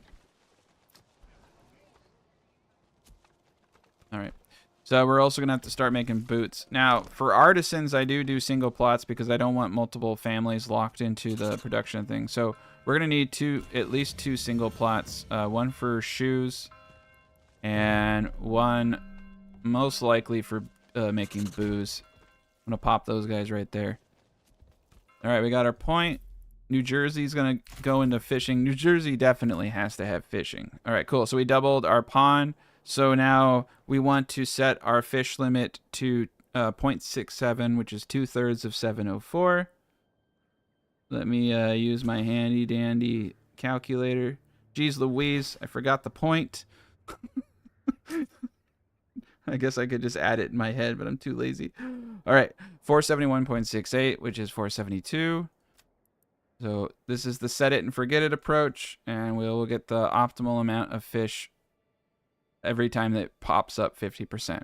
But we need a lot of people to catch it when it goes that way. But it's across the board, so we don't have to think about it. That is a lot of fish. So 472, that's 30. That's 230, 230, 230. Damn, dude, that is very close to 700 fish a year. It's like 600 something. But with spoilage, that's going to be a lot. But we're going to probably end up trading most of that out. All right, we got 59. Beautiful. Nice. New Jersey got another point. There we go. Get one of the apples up. New Jersey's moving on up. All right, what do I want to do with this?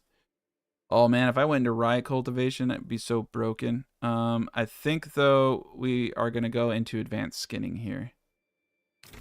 So we're going to go into trapping. Next point's going to go into advanced skinning. That way we get double the meat from the wild animals, and that way we get double the meat, because we will be going into animal pens here for meat. We're going to just focus this place on meat production. The trade perks are absolutely usable. It decreases your imports by 5, which is beautiful for purchasing barley. Like I have that in this town over here. So I will the town that you're gonna have your largest population in, I would get better deals because you're gonna need to buy a lot of barley. Especially if you want to buy weapons. Because the trade logistics allows you to have it. So, for instance, I did all my army here, and I purchased the chainmail, I purchased helms. So those 2 things made it cheaper for me to purchase the trade routes. And, oh shit, We're going to war. Sorry. Um, yeah, definitely worth it, man. Can't recommend it enough. All right, so they're going to war with me. I don't think we need every mercenary in the world for this war. So I'm gonna do a very conservative 3 human meat shields. And for some reason it didn't like me. All right, let's pause real quick.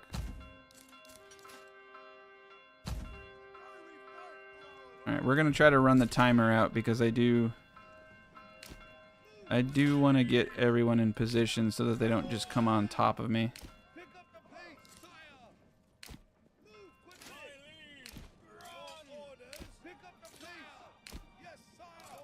All right, and then we'll set these guys outside to be human shields. It's a beautiful thing. Their sacrifice will not go unnoticed.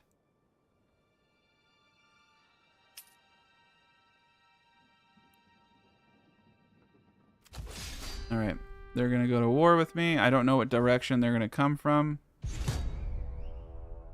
Oh, I should have checked that. Okay, well, we'll run the clock out. It's still gonna be pretty stupid hard for them to get in here. All right, the other individuals though. Okay, cool, awesome. I'm gonna have them protect them, so if they try to phase through the wall. I got my crossbows in here, so that actually makes me very happy. Technically, yep, we got our guys here. Stand your ground. Put these guys over here. These guys over there. Got our nice little baby fort. I like this little fort, man. This fort's seen more combat than any the other fort. Yeah, time to kill. It's also strategically placed. Yeah. Honestly, what I need to do is move this stuff out of the way because I've just been murdering an enormous amount of innocent oxen every time they come. Let's get rid of that. It's terrible. So many oxen have died here. The real victims of war are ox. Okay, let's do this. Yeah, we got all our dudes. Crossbows don't have armor because they're from the other town, but archers do. Oh god, those ox are gonna die. Everybody's screaming. There's gonna be a lot of victims today. They did come with a pretty good force. All right, the ox got the memo this time. They got out of the way, thankfully. Yeah, they're getting hit from the side. That's what I love about the castles. In normal combat, they come straight at you, but in this combat, they kind of go sideways, and that really screws them up. And you can see the crossbows are shooting dead on.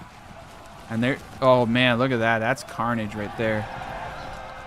That's carnage. These crossbowmen are owning. They just destroyed them. The rest of the units are going to try to all smash through here. All right. So let's get... I actually want to get the crossbowmen over here. I'm going to pull them back. We're going to get the crossbowmen shooting from the side.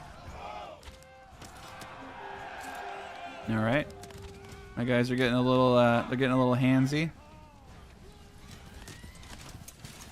Yeah, they didn't get the memo, man. They're getting shot from the side. It's pretty gruesome. All right, these crossbowmen are now going to shoot from the side. And if we use point blank with the archers, they'll do more damage. Oh, jeez Louise, dude. We just gutted that whole unit.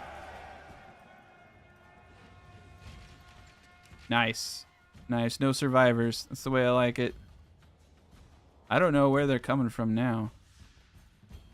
I'm just going to let these mercs go because I didn't even need them. Oh, there's one unit out there. Okay. We're going to charge the archers with our halberds.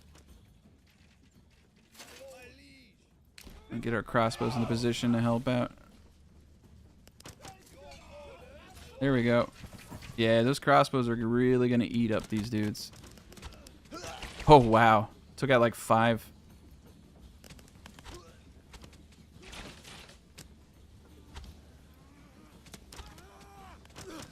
Yeah, the crossbows are the way to go. I probably should just upgrade everybody. Now that I'm in a fortified position and I'm not having to kite. I mean, archers are OP because they're just so cheap. They're just so cheap. You can get them really, really easy in the beginning of the game.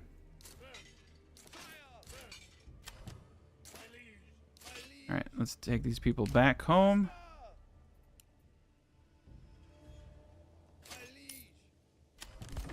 All right, and I think we won the war. Oh no, the war never ended. It's weird is the war is for this region and they want me to fight it over here. Okay. All right. I'm just going to send a unit to stand there. If they bring another army out, shit, dude. I can't lose this battle actually. Fuck. We saw what happened last time I screwed it up and I left the zone. Last time I left the zone, it gave the battle to them. And if it gives the battle to them, they take my main city. Okay. We're gonna have to fight in the open field. So I'm gonna bring in mercenaries. I most likely will have to fight. Because there's 80 days. That's more than enough time for them to get another army. And we don't have a castle over where we're fighting, unfortunately.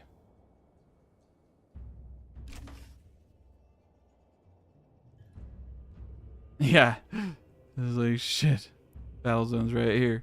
Yeah, you gotta be really careful about that. You can lose everything if you're not paying attention. But you would think that the battle zone for a region would be in that region.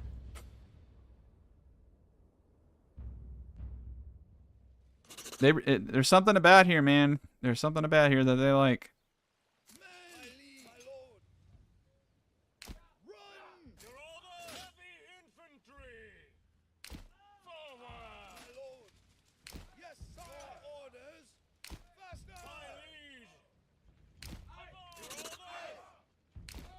I always like to put my mercenaries on the flanks since I don't care if they die. So if I get hit from the flank, they're the first ones to go. Alright, everything here is doing great. Manors should be the next thing. I'm going to put some thought into our placement of the manor. I want to fight him, so I'm not going to make peace.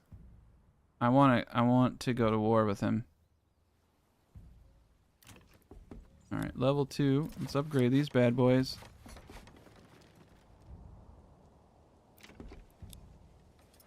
Alright. Yeah, we're doing great. Let's get another ox. I should have probably got the apples. There we go. Alright, we have money now. So over here, I'm gonna do animal pens. Like I said, everything is situational. It's just like identify 4 to 5 foods you want to make and then go all in on that. That's kind of my advice, personally. Make your life a whole lot easier.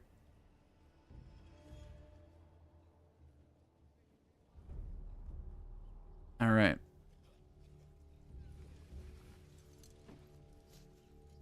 This is actually a pretty good. This is actually a pretty good one right here.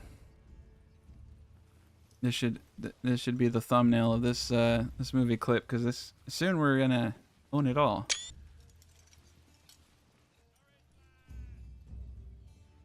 Yeah, this is the coolest map they've made. I hope they make more maps like this. To be honest, I think that small maps are way cooler. The bigger maps, like, they just don't, I don't know. This actually feels like a kingdom. Like, you grow, and then growing every town. It's pretty cool. It's like a sprawling small town. It's like little hamlet communities. All right, I think we're good. I don't know if they're gonna fight us. After this update, it's going to be, I've been told the next update's going to be trade. They're going to start working on trade.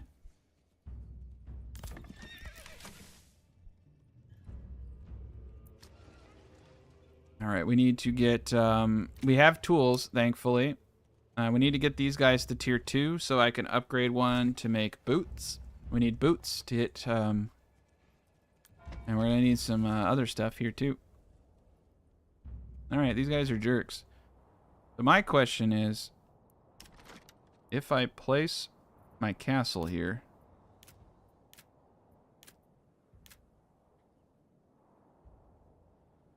I need to get this to a small village. Okay. I need to get this up. We are a small village. Is it because I'm in combat? Weird. Alright. Get that up.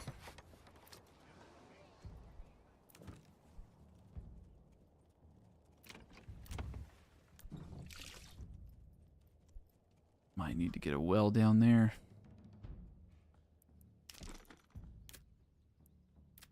Yep. We got a well right there.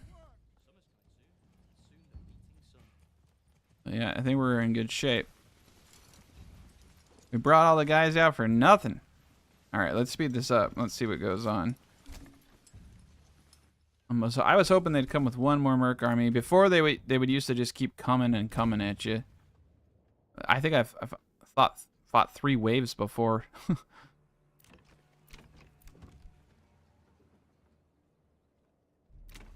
It does seem like they fixed like the infinite merc patch. Oh, mercs just became available. Uh-oh. You might hire a bunch of them.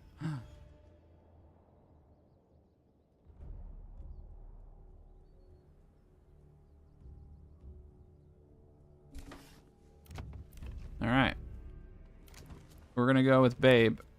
We're gonna get a bunch of babes in here and get that meat rolling in. We probably don't even need to do it, to be honest. We're gonna just have... We'll probably start selling meat if we get too much of it. Usually I do these meat towns with a purpose. Oh, there we go.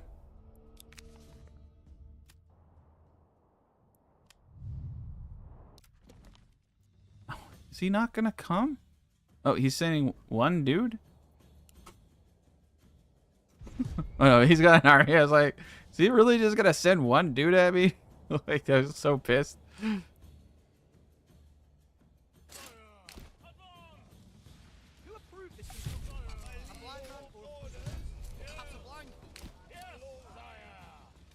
Alright, we're gonna do a different grouping here. Alright, mercs on the edges. These guys in the flanks. Ready to pounce. Big burly dudes in front. This is actually a terrible spot, but... Yeah. Back up a bit.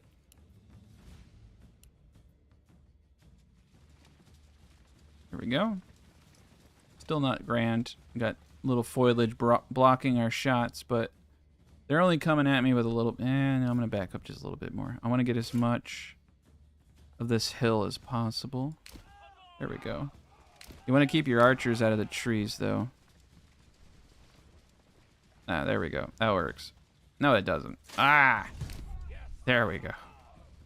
Okay. Kept the archers out of the trees. We're in good shape. The butterfly... What sucks is this butterfly castle didn't get any action. I built that... I spent like 4 hours building that thing.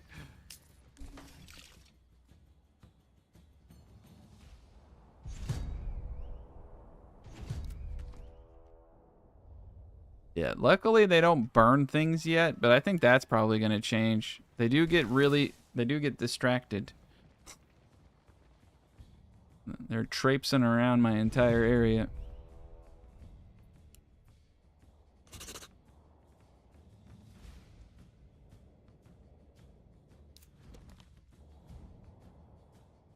This village is doing pretty decent though. I like this spot though. They got the bird's eye view. We can watch the battle from up here. I don't know what's going on. I want to see the battle from up here.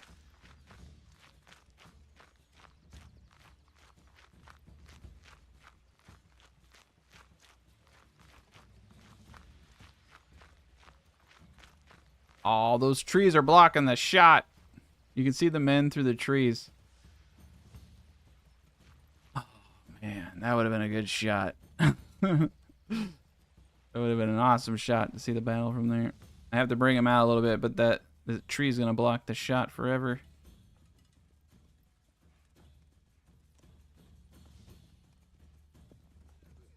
All right, here they come.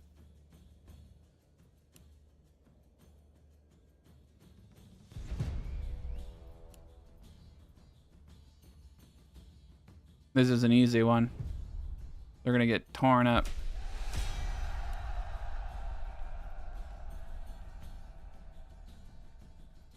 Oh no, is this ox gonna get freaking... What? I think this ox gonna get murked. Do we still have other ox? We still have ox. This ox lost. This ox lost. There's some weird stuff going on.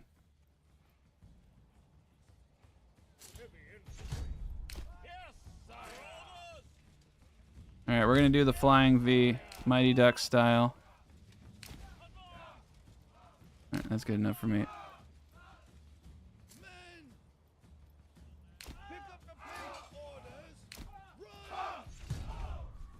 There we go. Fight time. Oof. Yeah, those guys are getting hit. Crossbows are way better though for frontal assaults. Bows are good when you get them behind enemies. These guys aren't even gonna make it. They're taking way too much fire.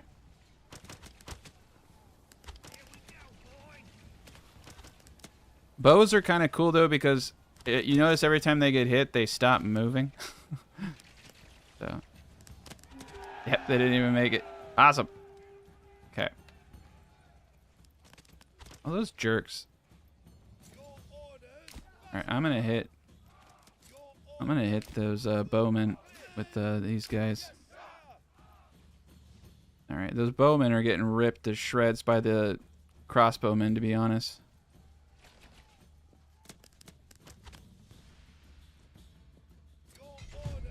There's supposed to be two swords. Yeah, there they are. I don't want to get too crazy here.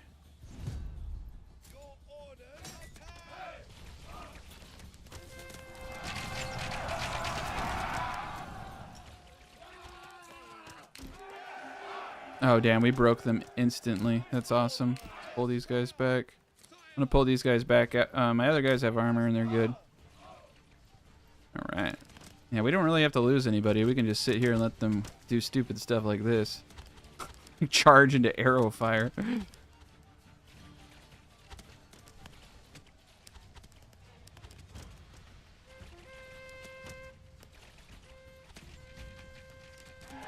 Nice. Broke. They broke. Alright. Time to have some fun.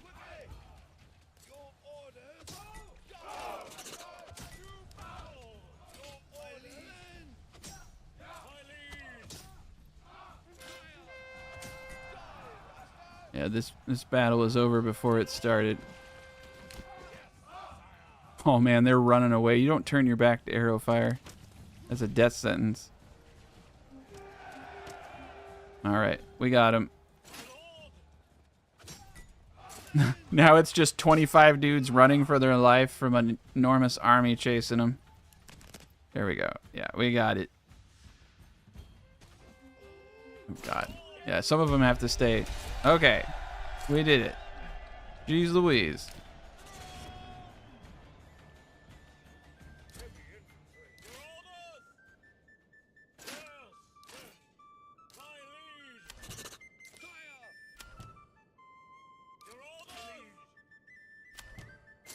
Those jerks. I didn't have to. I mean, they made me kill all those people. I didn't want to do that. Actually, I did. It was kind of cool. I don't think we lost anybody. Yeah, that was a lot of people. No, the worst part of it though is that I have a lot of bodies to bury now. I gotta put someone in the church over here.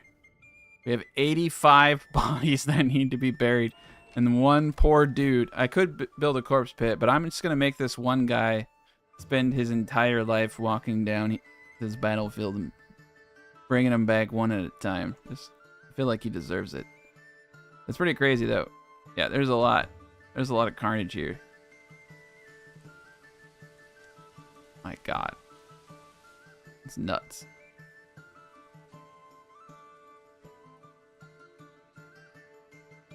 Yeah. That's crazy. All right, let's buy more babes. Because we can. All right, cool. We got piggies now. We got a lot of meat coming in. Got a lot of fish coming in. We're gonna have veggies and all that crap coming in. Pop a couple people here. Let's limit this to the veggie apples. Just preemptively putting people there. We're in good shape. And I think we can now upgrade this to tier 2. Nope. We need the... Oh, nice. Tier 2. Cool. We're going to get boots, and then we can start getting booze and all types of stuff there. We're going to need a lot of boards. Okay. So let's see what we can do here. All right. So you can put a manor on the road. Nice. Okay, so I think we can build our manor around this. Cool. But my question is... Aha, it does. So, I think what we're going to do here... Okay, cool. I can do this. Alright, we're going to do a circle. And then we're going to do another circle at some point.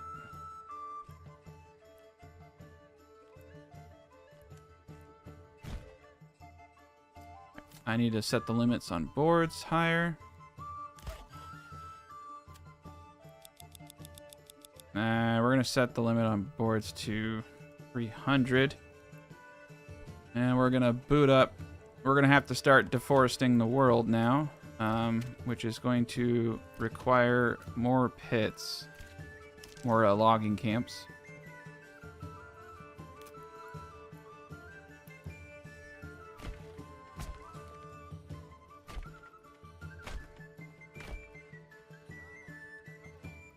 There we go. That should do it. Okay. They got their work cut out for them. I think I need to put some guys down here though.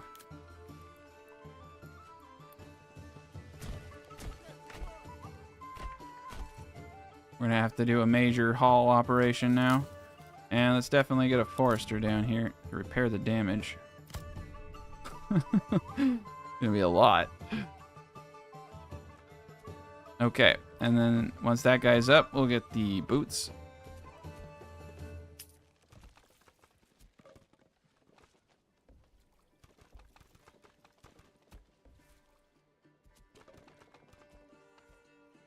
Yeah, Cav's gonna be in the game at some point. The game has a long way to go. I think they'll be adding content for quite some time to this game. They definitely have the money. So let's get another ox.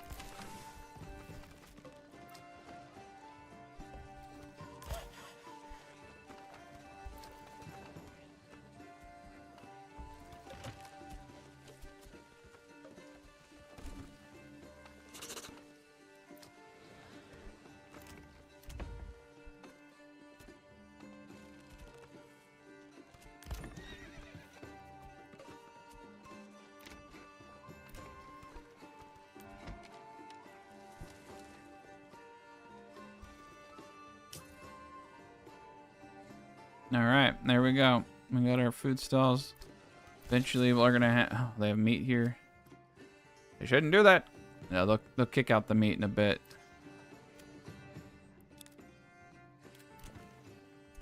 Need to make sure this is set up correctly. There we go. And then we have to remember to disable that over here. There we go. All right, we're set. Got that all set up correctly. Fish, I think, are good with just the 2 dudes. That's pretty nice. More pigs. All right, we got enough pigs. I think we got enough meat coming in. 138. Yeah, I'm gonna have to put 2 people in this thing. I think I'm gonna have to actually slap another dude in the granary. I wish I could tell one person to not open a stall, though. I really just want him for moving goods, but we can't keep up. We can't keep up with how many animals there are. We're gonna need we're gonna need to start spamming these because we want to take advantage of their inventory, their pantries and storages. We're about to kill a lot of Bambis. Oh man, 1K. Oh, okay. They're increasing my taxes, man. I got 14 free people over here. All right, so we did the egg thing. Let's see how that's going. All right, so we don't have any eggs, but I know that they're devouring those eggs and they're offsetting things, so I feel like we probably was smart to do it.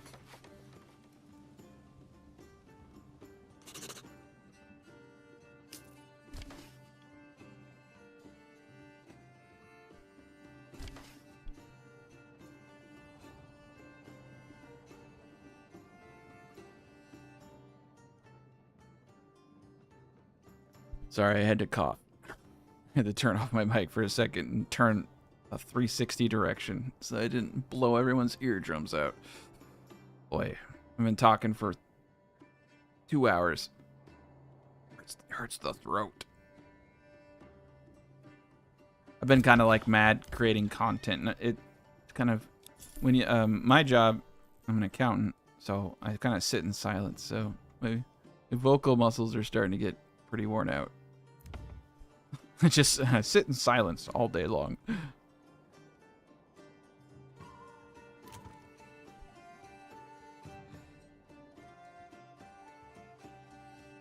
All right, everything's set up pretty good. Yeah, I mean, like, from my point of view, this beta patch fixed a lot of the reasons I stopped playing, which was that I didn't have more control, and there was nothing left for me to really create. But now that we can dial these areas and like the ability for creation is infinite, I know I want to start coming up with some better stuff. Like here's one thing. For me, it's like what is it to build an organic village? It's like, okay, well, you put down a double burgers plot and you throw it between some roads. It's like, does it look cool? Yeah, but it's like, it'd be nice to make something that looked a little nicer, but you'd have to really take your time. For me, I like curvature. I like design. I like curvatures. I think that actually makes a village look better. But everyone has their own opinion. But sometimes you just gotta slap things down. All right, cool. We got the manor up. That's the first step. Let's see. All right, now let's build the first little castle. Oop, we need well, that's weird. It's telling me we need another stable space. I started production on a bunch of them. Yeah, I would like to. Honestly, one of the things I want to work on is designing cool plots. For instance, we know that a corpse pit makes like the perfect cemetery, right, for housing. You can make a perfect 2x2. I think you can make 2 of them inside of a corpse pit. Even though this isn't perfect here. But if you go like this, you get 2 double plots, right? But it would be cool to make it look a little nicer. I don't know. Like, what do you do to make it look nicer, right? It's like you could round the road. Like, ooh, look at the round road. It's beautiful. I think the circle cities look good for that reason. Then you can remove the sides. But I wanna start making nicer looking things, but it all just kind of looks the same after, you know what I mean? It all just kind of looks the same after a while. They need more decor. Like, honestly, I hope they start adding more cosmetics, because it's like all I have are shrines. We're gonna build 2 more houses right there though. But yeah, all I have are shrines.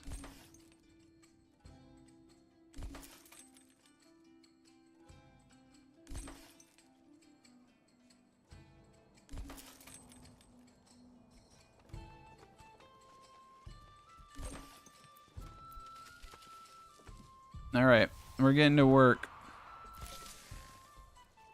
They still haven't removed these fish, but they'll spoil. So will the meat. They'll get rid of them eventually.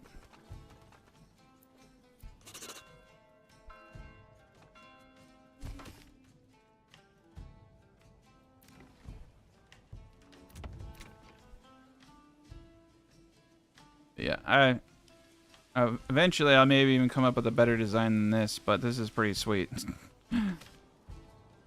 It's pretty sweet. The magical Pokeball.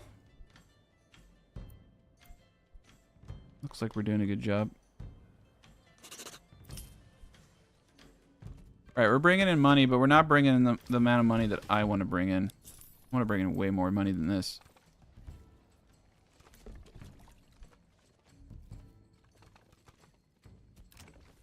Okay, let's get the boots going now. I'm gonna just preemptively get the brewery extension, and I think we're gonna put our tavern right here.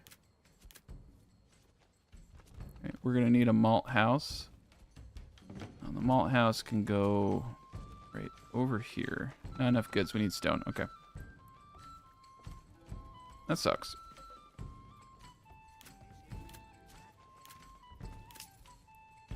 Tavern. Oh, that's weird. Oh, it's just not right. All right, we'll put it right here. That's good for me. Tavern there. Let's put a back road. Put the malt house over here then, I guess.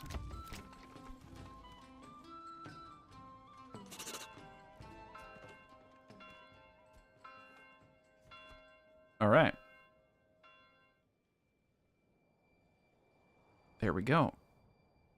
Everything is in motion. Oh, we have no people. Okay. Where do I want to pull from? I think I'll probably pull from the loggers. I think we have 3 people down there now. That's good.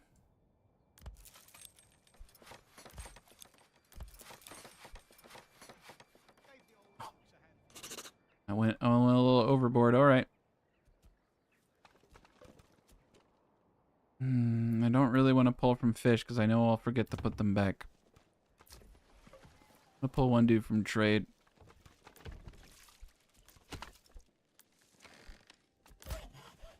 Alright, we're in good shape. Clothing's at 52%, but that's because we're getting... Cool. We got booze. And we're going to limit shoes to probably 30. I don't see us going over 20 burgish plots here. Alright, shoes are in progress now. Perfect. We have 2 available living spaces coming in. We need to get to tier 3 now. We're gonna need clay tile. We have a lot of clay down here.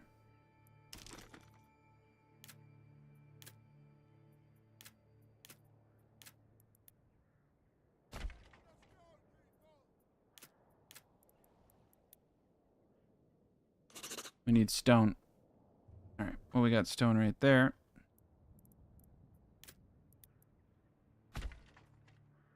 I just need to get a bunch of stone now.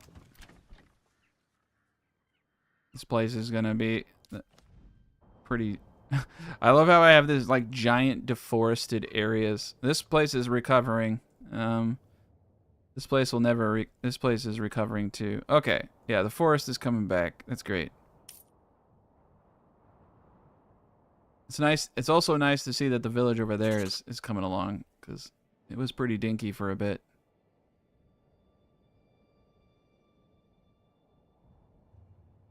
You could really go crazy. I think you could probably go pretty crazy here. The problem is that the game becomes, your cities become more and more inefficient, and you stop generating money the higher pop you are. And so, like you're rewarded for building small, profitable villages. Like, look, I'm over $1,000 on all of these guys. Like, we're doing really well. Eventually, this place is going to be popping too.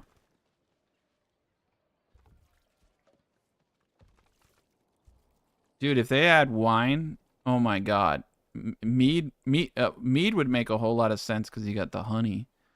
But if they added wine, that would be huge for this game. All right, we need one more dude in the storehouse. But we need to have them finish these houses.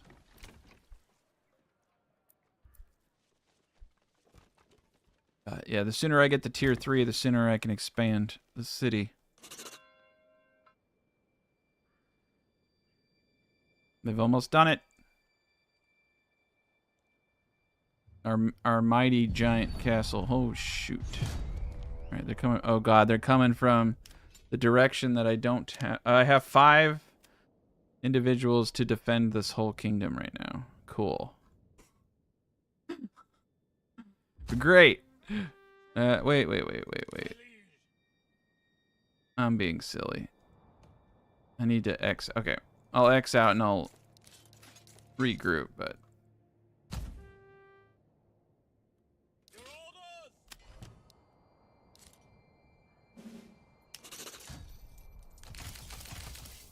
Alright, we're going to have 12 dudes. We're going to get them all jacked up. I really wish they would give us an upgrade all button.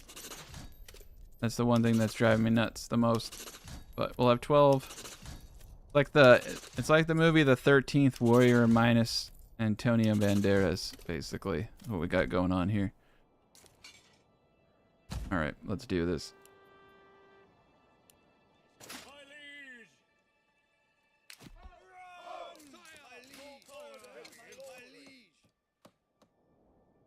Alright. I think we can probably get our guys here in time. I just need to pull these raiders from here.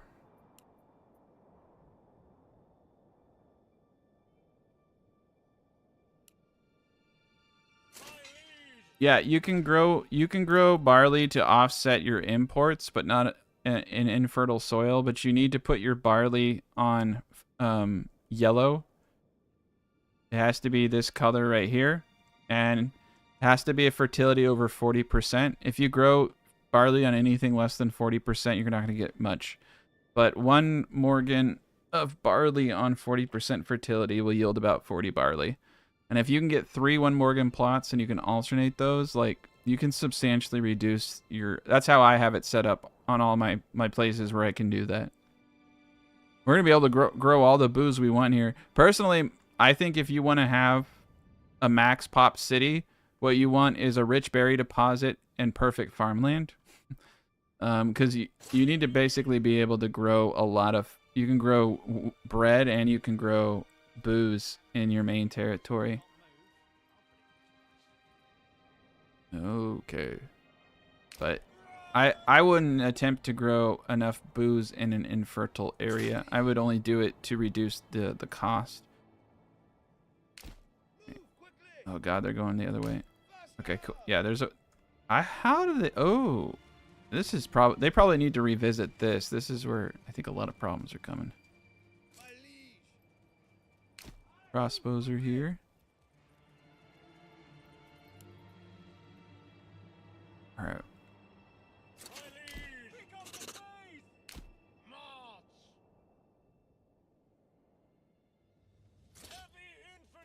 Alright, we're going to use the fence of the Brondo as a defensive post.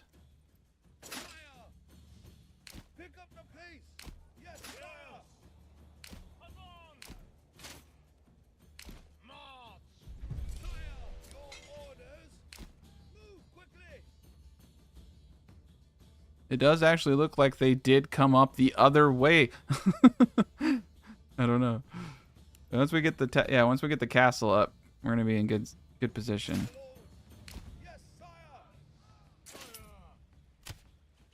All right, let's watch these guys die.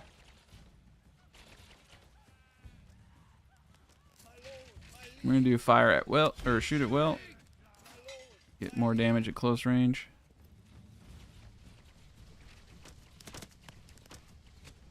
When those crossbows start hitting, they're gonna hurt. Here they come. Yeah, the crossbows are like guns, man. You see all those people just drop. It's like old-timey muskets. They're stupid powerful. All right, yeah. Yeah, just cheer them on, guys. Don't help out. Nobody help. All right, let's send in the big dogs. They will shoot stragglers. That's the cool thing. But yeah, we're gonna send in the big dogs. All right, I'm gonna take these guys off of shoot at will.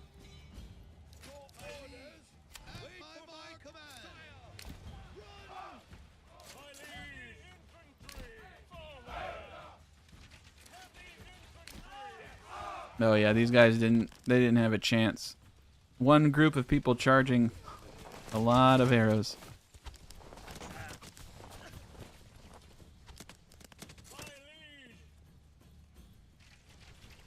Oh, that's all crossbows right there. Yeah, that's gonna gut them. Yeah, crossbows are stupid deadly. I feel like I have to give the enemy some kind of chance though. It's just like I feel sorry for the enemy. But I have 3 retinue now, which is very dumb. It's just so overpowered. And retinue are awesome because you don't have to import weapons. That's why like I don't really do combat units because your retinue are like the best combat unit. So I'd rather have like archers, you know. Rather have some kind of ranged unit because you're limited to 6 units that you can recruit. I'd rather have 6 crossbowmen and a bunch of retinue, for instance. Yeah, there has to be 1 sacrificial ox per battle now, I know. Everyone wants to see the ox get mowed down by a volley of arrows. It's I'm like the Gallagher of ox or something, I guess. That's my opening bit. All right, let's do that guy. Oof. It keeps saying that the tax is increased, but it looks like it's capped at 1. And we're over 20 now, so yeah, we're still in the up and up.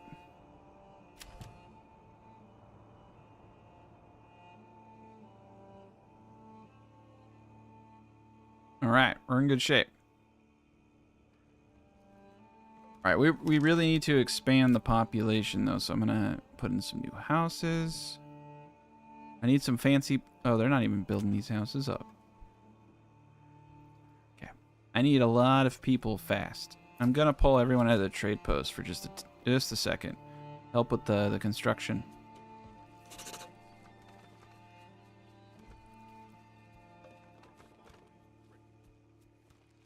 Alright, and then once I get booze, we can start doing tier 3. 1,078. I don't know if that went up. Let's look for the last treasury change. I want to see... Why is it telling me every resource added? Oh boy. Okay, we're not even going to bother. That's a lot of information to go through. Wonder what trades... Yeah, we made 242 off firewood. Firewood is probably a good early game trade item that I need to start utilizing more often. That's a good amount of coin for a small village like this. Let's let them build the small castle up. This is a big... You could put a lot of people up here. Technically speaking, you could put 2 of these Brondo bad boys and flood the valley. You could probably bring this place up to 500 pop. Flood down here with farms. It's a good spot. There's more than enough farmland over here though, man. And barley, on the other hand, has limited space. So, barley it is. Alright, so we need, I would say, 1 Morgan of decent farmland per barley. Okay, yeah, let's start here. This is good. I want to get as much of the good fertility as possible. I want to get 1 Morgan's. Did 1 Morgan? Alright. 1.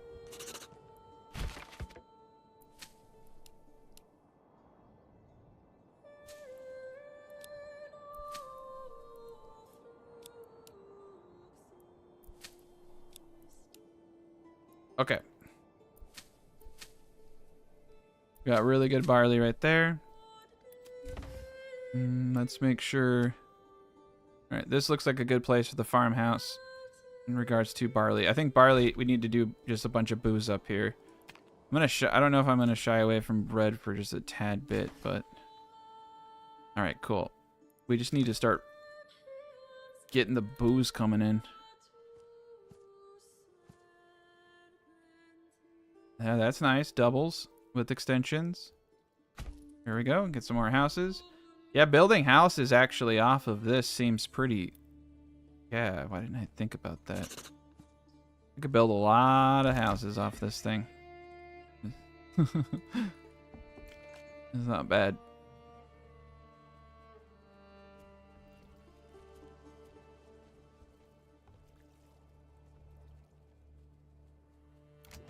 In order to get your houses to tier 2, you need to have 2 types of food, 1 type of fuel, 1 type of clothing, which can be linen, leather, yarn.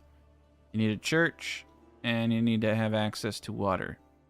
If you don't have those things, you can't upgrade it. You just gotta click on your house and look at the requirements for upgrade. So like, I'm trying to get this house to tier 3. I need booze, and I need a 2nd level church. Okay. I'm gonna slap 1 dude into trade. We need to start getting... Oh man, they're really slow on building stuff up. I need stone, and I also need... I need that clay pit up.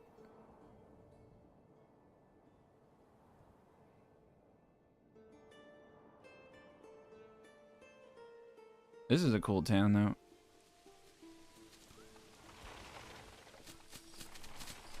Yeah, I actually kind of like the Brando right next to the pond. Good contrast. This is actually probably my favorite, like, of the villages. Looks more villagey. It's a little bit closer together. You can see the nice scenery. I can't imagine having a fishing pond on top of a mountain, though. That'd be pretty intense. It's a good spot. A lot of food. All right. Did we get this bad boy going? Cool. So we got this guy going. All right. Castle planner. Castle planner time. Let's do outer towers now. Boom. All right. Okay.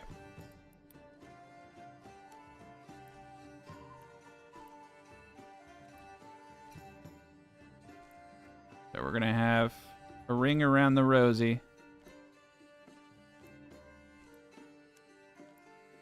So, all right, I need a bunch of wood and I need a bunch of stone. That should actually be pretty hard for them to get around. I'm not even gonna try to block everything off because otherwise you get an ugly butterfly. But this will create multiple gatehouses, and we can use 1 unit to block each side of this from them getting in. Go. That will be good enough. That will actually be very decent. All right, let's get 1. Man, we just need people. I need alcohol. I need a malt house, and I need stone. And the stone maker down here is not going up. Let's put the priority to highest.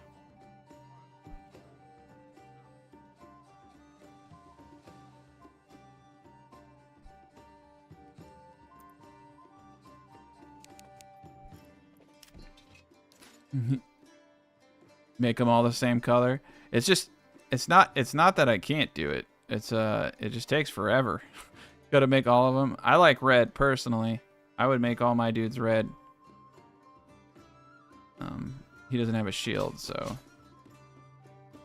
he's got a big old pike. But I like making them look like this. If I could, I would just copy this right here, and that would be every single person. I can't wait till they have levels and ranks and everything too.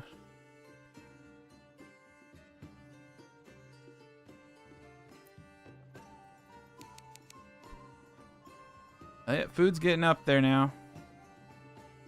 We have 4 food types.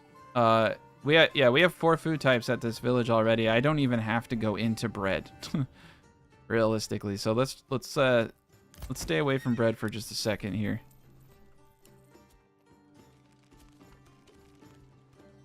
All right, look at that. All right, it looks like we're able to get them down, but I'm gonna do 2. Make sure this is at 18. All right, double that up.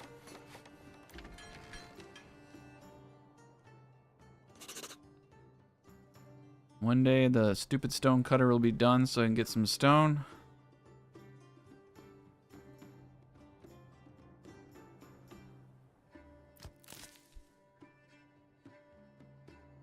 We're gonna need a lot of wood too. I feel like this village is taking a little bit longer than the others.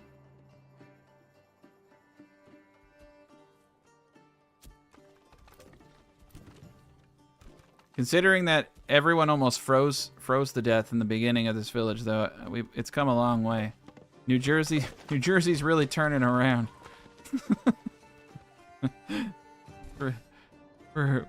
we're in a new era for New Jersey.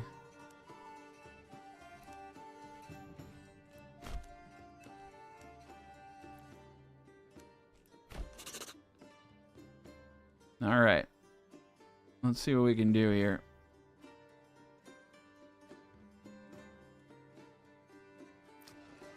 Oof. Need to put another person in the storehouse immediately. There we go.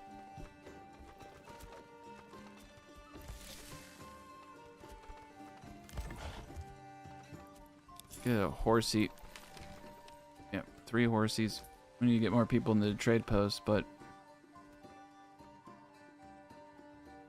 There we go. Now we're getting them houses up finally.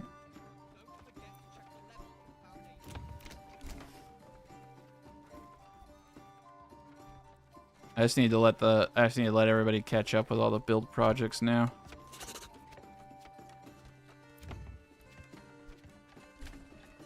I'm gonna hold off on upgrading these just simply because I think it's messing things up. There's just too many things. They're having a hard time building. I think there's some pathfinding issues. They're having a hard time building. There it goes.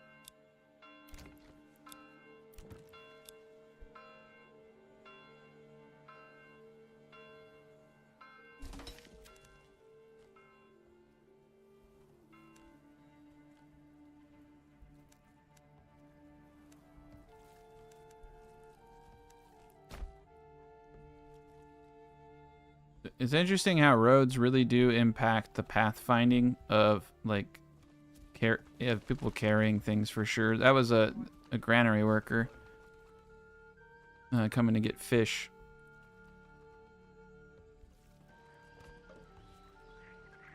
That was a tweaker running around his house. I don't know what the heck that was. Like, what's he doing? All right. There we go. Finally got the freaking extra family. Another ox. All right. The brewery should potentially have stone finally coming in. All right. Let's get some stone.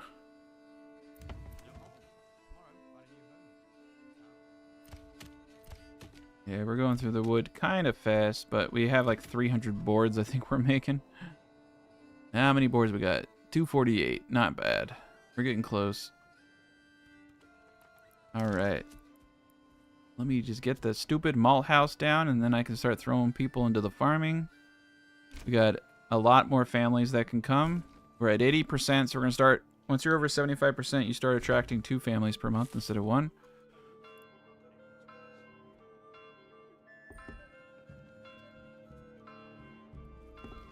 You want to make all your buildings high tier because you get taxed. You get taxed by family. I forget the exact amount of money. Okay, I'm at 1.6. So if you eventually the taxes keep going up. So yeah, you get two regional wealth per person on a tier 3 house or per family. And so you have 4 families in a double burgage plot. That's 8 per month. And then you're getting taxed a whole bunch. You actually get to a point where you have to be trading, like you need that money plus what you're trading, and then the taxes on it to hit high. So yeah, unfortunately, you like have to go to tier 3 if you want to be, you know, not go underwater. But you also need to make sure that you have taxes on in your manor. So the happier you can make your people, and the more you can tax them. And once you hit your population cap, like I have, you don't need to be above 77. You just need to be above 50%, really. You can start taxing like 20%. I don't need to do this though. Like, I'm fine. I don't need to tax them 20%. I just like, so I'm going to though, just because it's my money. No. But yeah, you can see the problem is that my regional wealth here is actually going down. Which is weird. We should be good. Oh yeah, we got lower prices on veggies. Look at that, apples are at 580. We might as well start 607. We might as well start selling apples because they're just gonna spoil anyway. I'm gonna sell anything over 300. Usually I like to sell war bows though, which take boards, but they sell for an enormous. War bows are just amazing as far as revenue goes. Crossbows sell for, I think they sell for about the same amount. But I have to check it out. Maybe if you had a deep core mine, they need to make crossbows more expensive, I think, so that they're worth selling. All right, let's get to tier 2.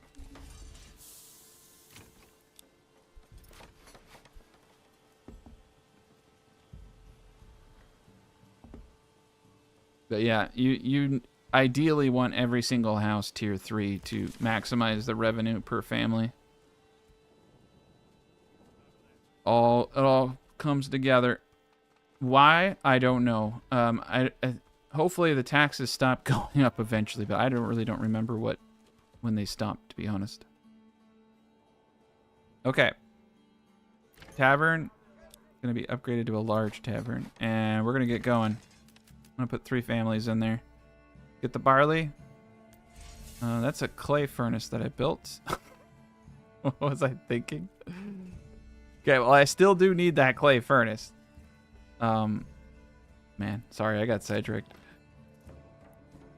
I want a malt. I thought that was the malt house. Okay, it don't matter. We can build it all. I'm gonna build a malt house right here, and it's gonna be great. And it's gonna have a casino. All right. We do actually need this. I'm gonna pop him on, and hopefully this is done. Okay, cool. We'll get the clay going. I'm gonna keep the stone cutter going because we need a lot of stone. This is doing great. Everybody's doing great. The booze should start flowing here once I get the malt house up. We got a good thing going.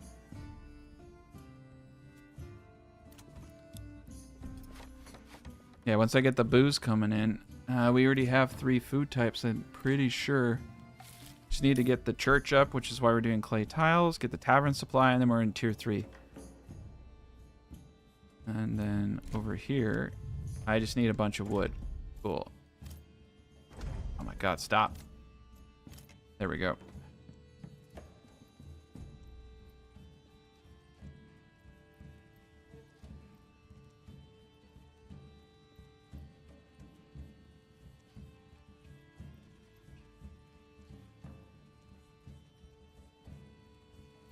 That's a granary.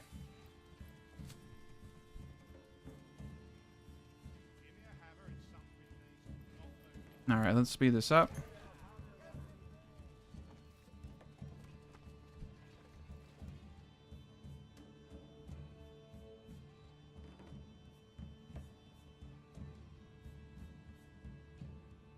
Yeah, this place is coming along. I think this city feels a little bit bigger to me. I think it's because of the farm fields. The farm fields really make it look, and the castle.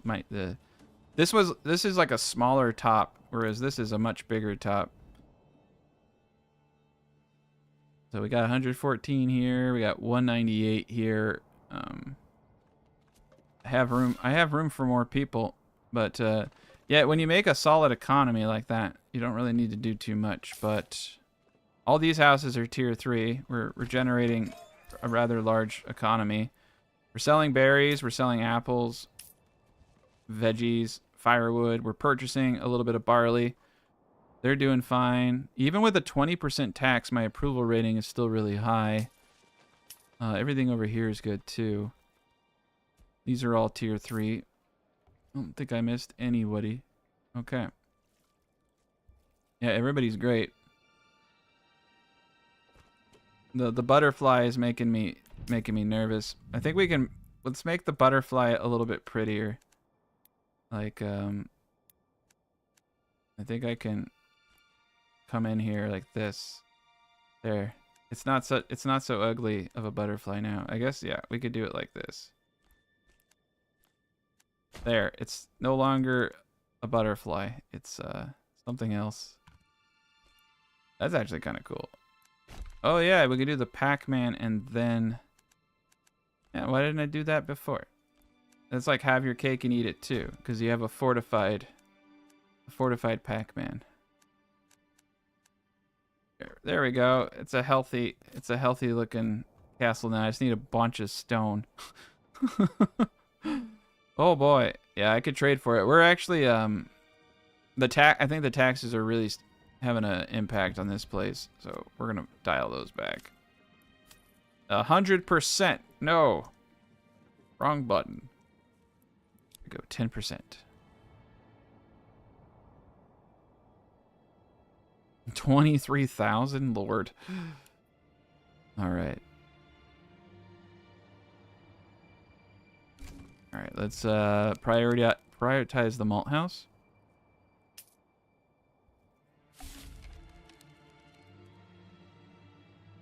No, the game isn't meant for huge metropolises. I don't know.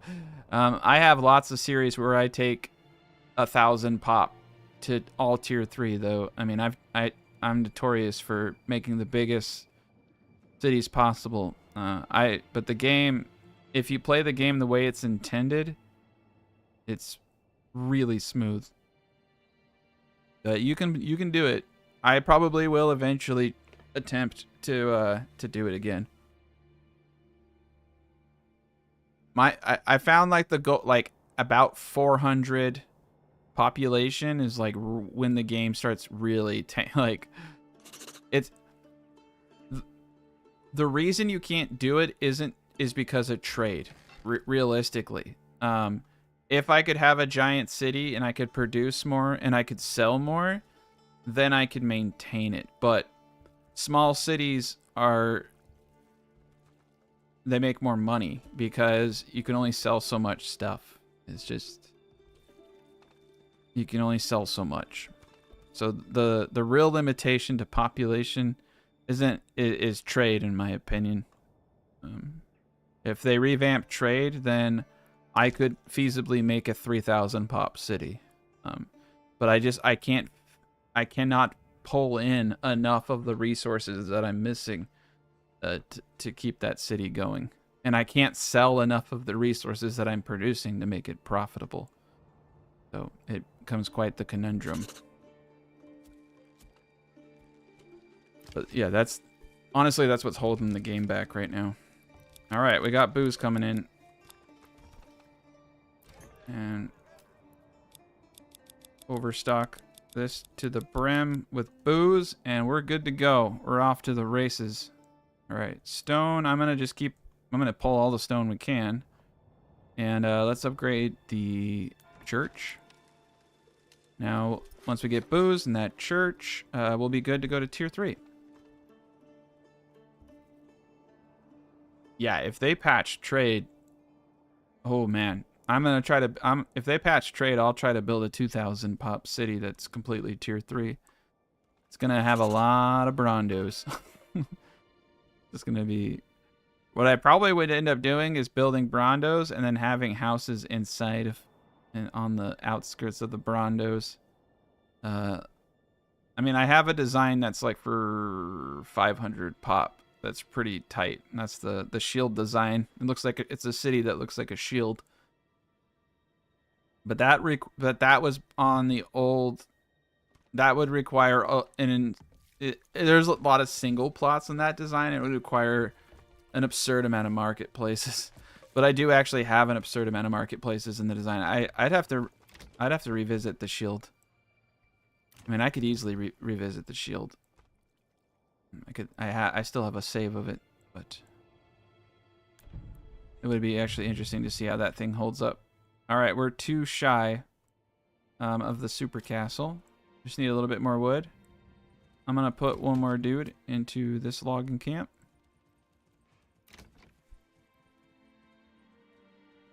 All right. 74 max barley. That's pretty good. That's more than enough, I think, to get this place going. All right, we're doing great. We need more houses, though. I have 18 plus. I just need to get to tier 3 so I can pull in more families.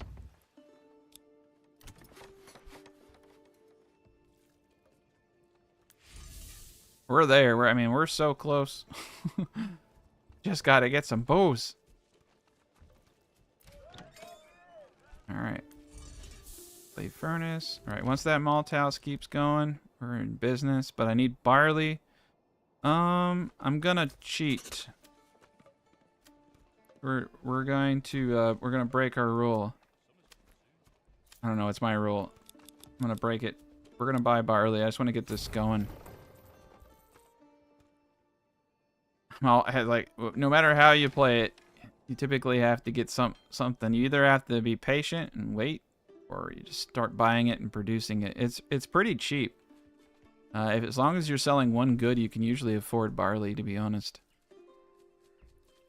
Our apple trees haven't even fully grown yet. Okay. We got a lot of circles. Alright, I think it's also time. Yep. Alright, let's build the ring.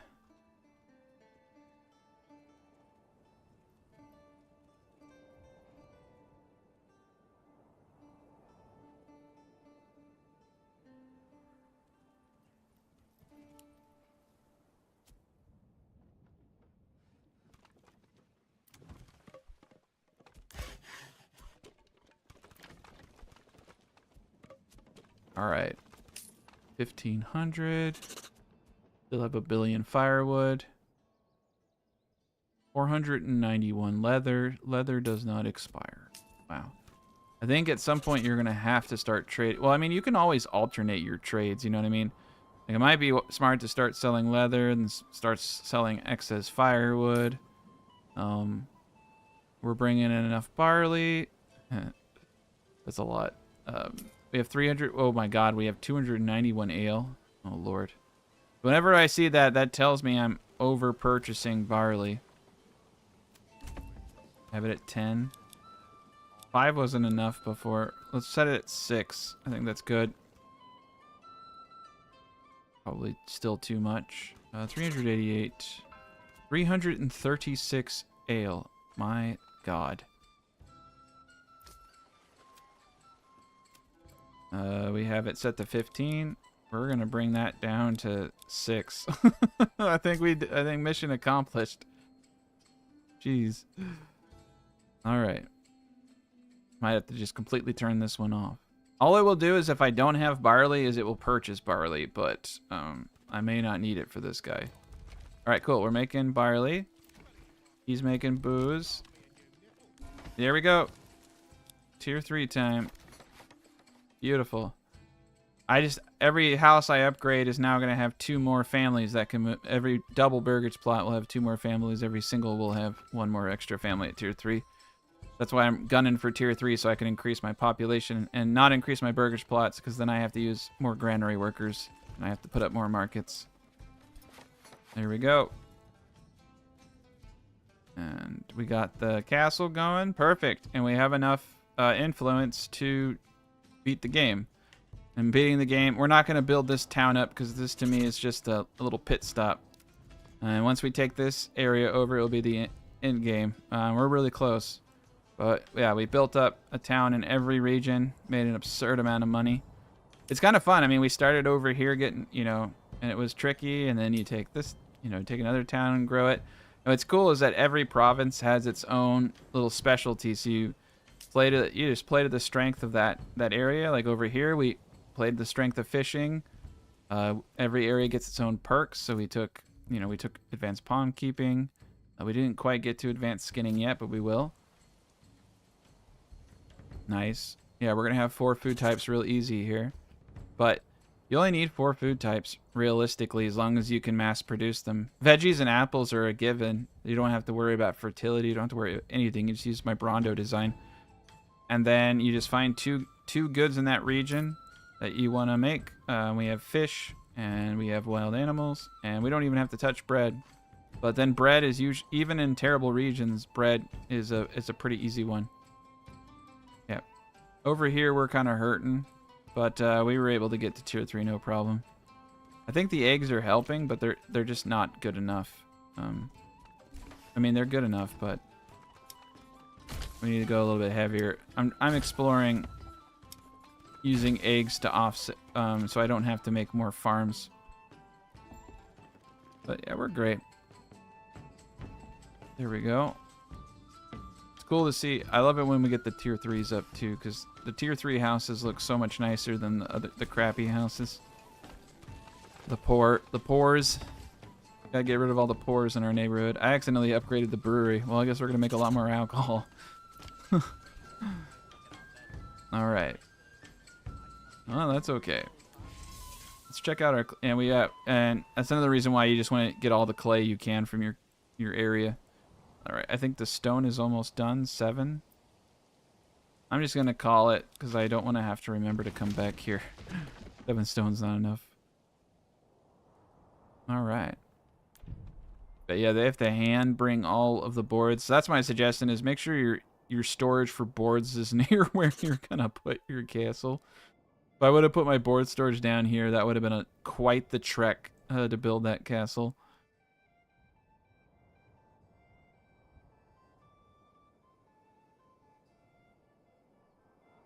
There are no if you have a rich deposit like this, I have stone, you get a perk called deep mining, and then you put deep mining on that, and it is a quarry. You go now, they just added that in this patch. You actually go underground. You could do it before without the cool aesthetic, but yeah, no, you can mine stone and you can mine any resource that's rich. Salt deposit, clay, all can be enhanced with the deep mining perk. Realistically, what you're trying to optimize is, can you make enough of that good and sell it and make good, like what's going to make you the most money. I like foods because foods are easy. But I think in the future, like if you had a deep mine for iron and you had a bunch of people pumping out tools, you could probably make a fortune. So that's for another day. I could go down that rabbit hole of what the best trade items are, but until they implement the trade patch, there's not really too much of a drive. That's why I avoid the salt and making sausages. It's like the whole point of making sausage is to have a food type, but I already have a food type. And honey is like the best one. So like over here, like honestly, honey is totally underrated and people don't use it enough. Like over here, I'm having trouble. I have 14 free people. I mean, all I got to do to remedy my situation right now is take beekeeping. Like it's so easy to get that. Like if it's so easy to hit 4 food types in this game, and I think people don't they try to do like, oh, you can make sausages. It's like, yeah, but you can just throw down a bunch of I just throw down a bunch of these, and the best place to put them are here for your farmers so that they can do it on their off season. So I mean, I could even modify this granary to do honey, And I can just place a bunch of these guys right over here. And I'm going to be set. 8 of them is all I really need. And I'm set. There's my 4th food type. GG. It's like it's super easy, man. That's literally what I'm gonna do is I'm gonna pop this up one more and we're gonna do honey out of it. So if you want to get 3 food types with the Brawndo, just do this. I mean, so I think some people have circle designs where the honey's inside. So that would be the next step. The next step would be putting the honey inside. But yeah, all of your all of your farm workers can come and take these jobs. I'm not gonna sit there and dial these in because I just don't want to do it. But that would be what you'd want to do. But there you go. Food situation solved. It's a beautiful thing. Yeah, honey's amazing. 8 to 12 is optimal. You can only make 2 honey per day. But yeah, 8 to 12 of these and you'll make about 3 or 4 honey. 8 of these, 8 of these will make about 250-ish is what I've been noticing. But there we go. We're great. There's our 4th food. And now that we have bread too, we have 5 foods technically. That's going to offset the consumption of all other goods. All right, are we bringing in the booze? We are slightly bringing in the booze. We're not bringing in the booze. Why are we not bringing in the booze? I'm gonna get another horse. And we have money.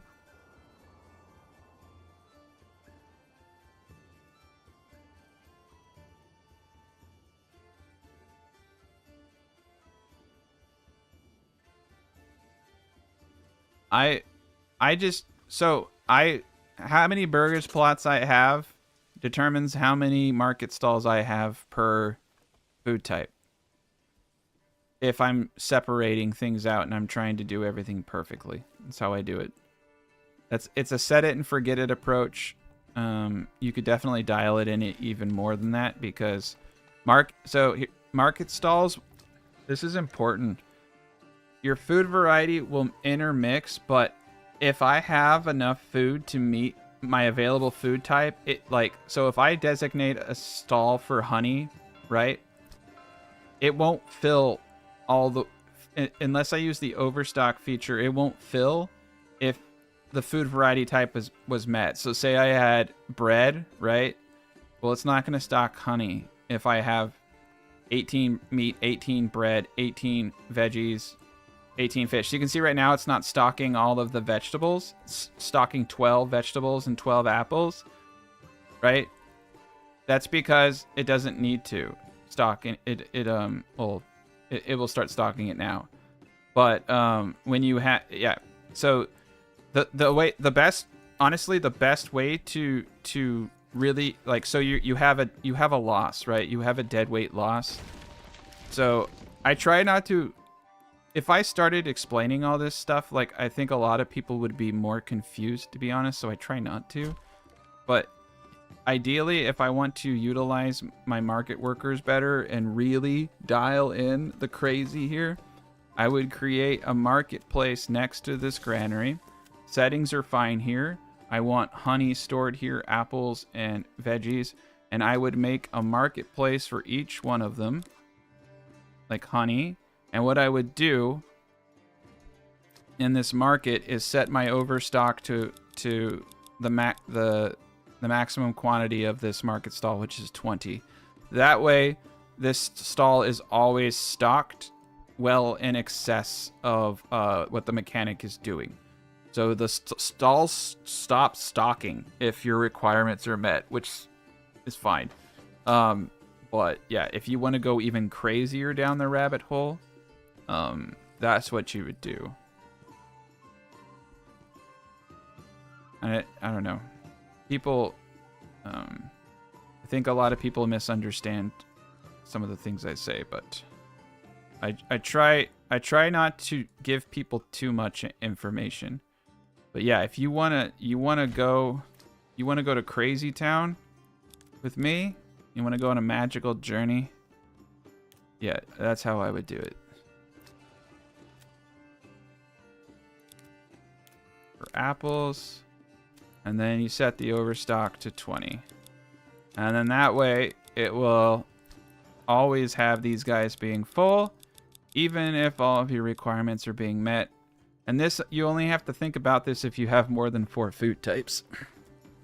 If you have if you have 4 food types exactly, you don't ever have to think about it. But that's the way. It just stops stocking.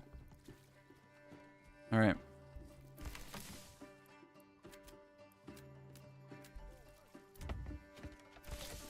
But it's a little messy. The best thing to do is to find if you move a market stall into a spot, it will take on the properties of that stall. So if you have, in order to get it to work, so you see there's a market stall right here under construction.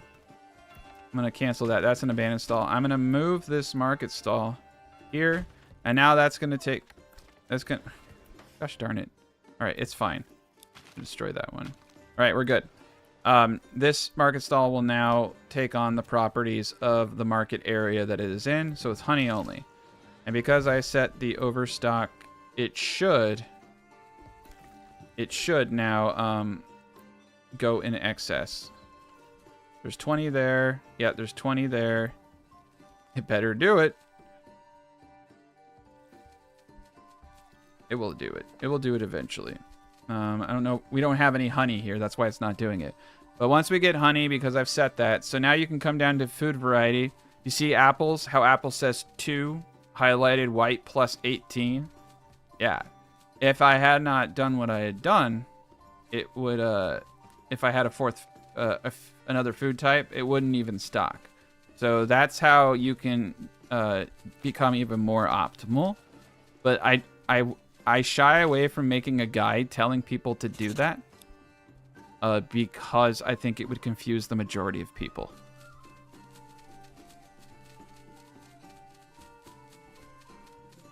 Oh. I don't, again, the same answer. Again, the same answer. One per market stall is enough. This is enough. This is more than enough. I don't need any additional granary workers to typically harvest everything that I have going on. Oh, there's no honey here. This is this town. Sorry. I thought I was in this town. Okay. But that's how, anyway, it's the same principle. But yeah, so I guess I might as well do honey over here now since I have it all set up. But yeah, I guess we will. Yeah, we're gonna do honey on this over here on this southern end. Or we can do honey over here on this end. But that's how you get around those things. And now I can kind of show you. So you see over here, it's not stocking any honey. You see how even though I have, no, I don't even have honey available. I want to show you what I'm talking about because I don't think it won't. Yeah, it just, once you have 4 food types and you have enough for all the plots intermingled. So you see how the eggs, there's 4 eggs, there's 11 vegetables, 15 apples, 16 honey, 16 berries. Those are how many plots I have. I have 16. But even though I have more veggies available, it's not stocking those vegetables because the eggs and now the bread are being combined to hit that 4th food requirement. But if you want to make sure that these stalls are stocked, so you have 2 options. You either make a giant goulash pit where you don't care about any of this stuff, like what types and blah, blah, blah. But when you want specialized regions, like the reason I don't need more granary workers is because of how efficient my areas are. But in order to hit this efficiency, I have to have segregated production. So that's why I'm saying, that's why I say like do 20 burgers plots, like get your money's worth. And that's also why I don't think there's, for instance, with like eggs and bread and all that, I would probably want to consolidate them into one one food stall, and make sure, and then have each of my veggies and all that stuff dialed in on one.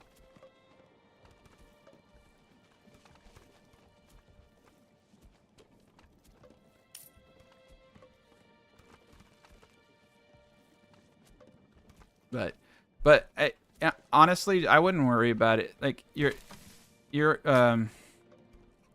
only gonna, in the worst case scenario, you're gonna overdo it by 5 granary workers.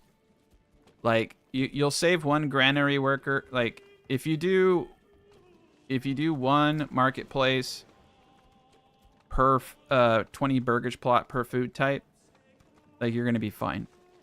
But if you wanna save food stalls, then you'll want to basically look at the foods you're producing the least of and do a marketplace that does all of those, and just do 1 market stall per 20 burgage plots for those items. But for apples and veggies, right, and honey, I want specifically 1 market stall per all that stuff for what I'm doing. So, but I do actually think that honey, veggies, and apple, I'm gonna have to revisit the board, because that would be 3 food types. That would be pretty freaking powerful, man. And then you can give all of these workers those jobs. That would yeah. There's 16 people here. But you only need like 12 honey. The thing is if you're making that much honey, you're gonna have 2 of these. So I'd have to think about how to do that.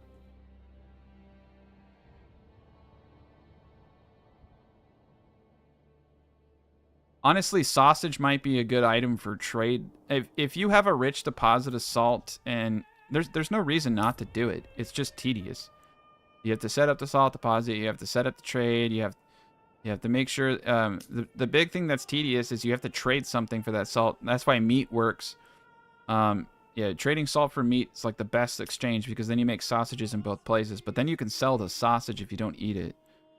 You may, because sausage has such a low spoilage rate, you may even decide not to even consume that sausage where you're making it and just sell it. Like I could make sausage and just sell it and not even have any market stall that accepts it, so that it's never consumed, and I never have to think about it in my logistics. Yeah, only trade it. It'd be a great trade item. Worth a fortune.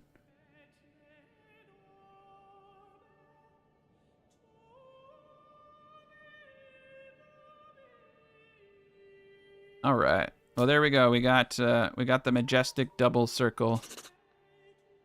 So these things are supposed to be able to hold 10 people. Like there's supposed to be like a town bell where I can call the citizens to man these towers. That's going to be amazing. But the ooh, that's a pretty cool. Yeah, that's a pretty cool downward slope. All right, tier 3 is here. We did it.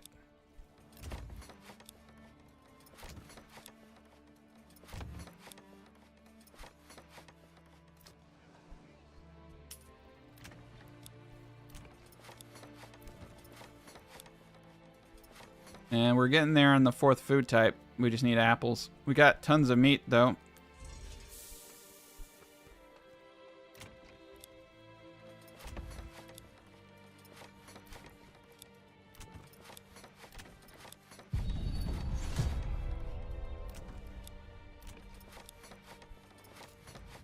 They love coming this way at me.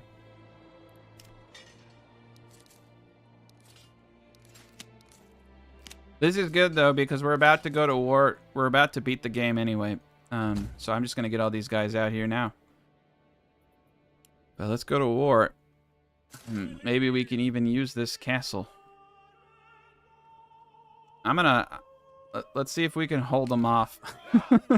Let's see if we can hold them off here while everyone else comes.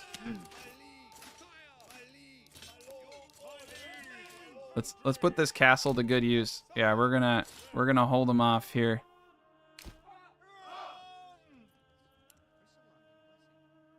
They're not coming outside. Are they stuck? Oh no. Okay, that was scary. I think they were stuck for a second.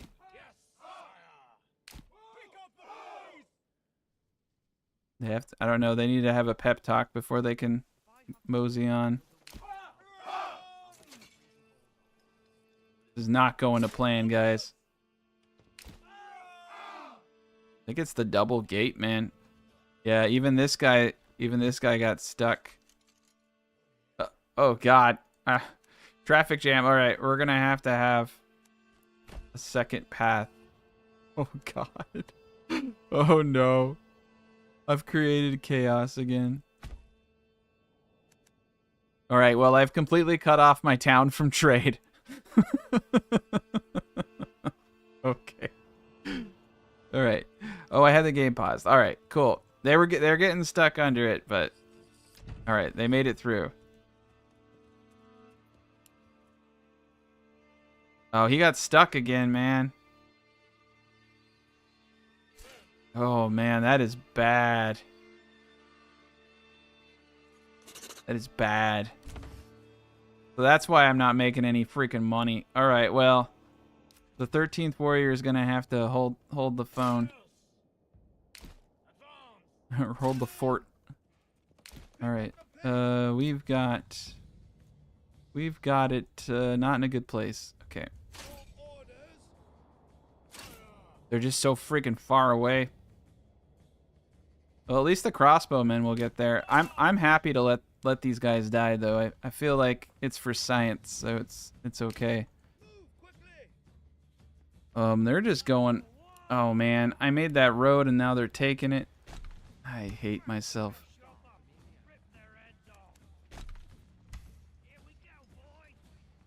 They're just like, we'll just go around. See, this is why you have to make the butterfly.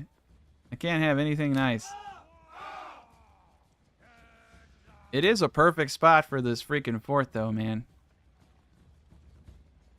Yeah, hold the door.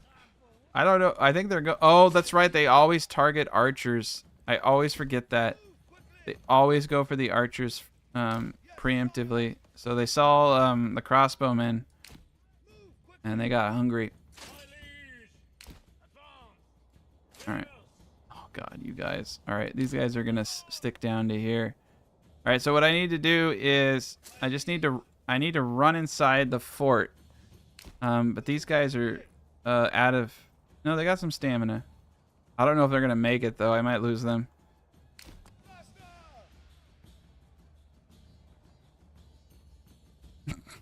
All right, we're gonna run around. We're gonna do a loop. Yeah, see, they're all honing in on them. And we're gonna try to run around. As long as I can get them to engage these dudes down here, I can get some shots off. I want to see if I can kill everybody.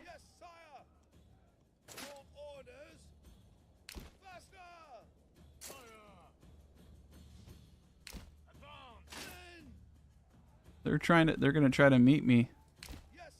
Oh God. All right. Oh no! Oh no!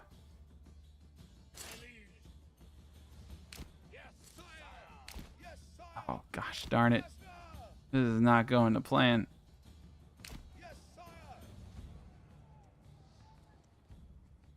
Alright, we need to get this guy over here. Okay, we're just gonna olay the. You can olay the enemy, by the way. Okay, forget it. we're just forget it. We're just gonna run back to the army. See, now they're chasing the other units. Cool. They're off of me now. Perfect. Okay, we can at least get them into the fort, but now they're gonna come for the tasty treats they see over here. All right. Well, we got it. We got them. We got them where we want them. Okay. Oh God, dude, you guys need to move much faster. Oh no! Oh no! I didn't think this through. I forgot it took him forever to get inside. Okay, we're just never gonna use any of the castles I built. They're just for show, I guess.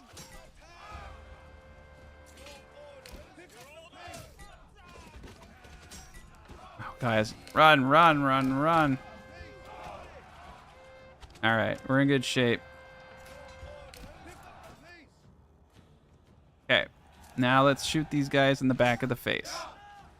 Oh, we got to use the castle. Technically, we used the castle.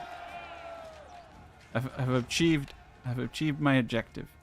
Pause real quick. Just want to make sure nobody's dying.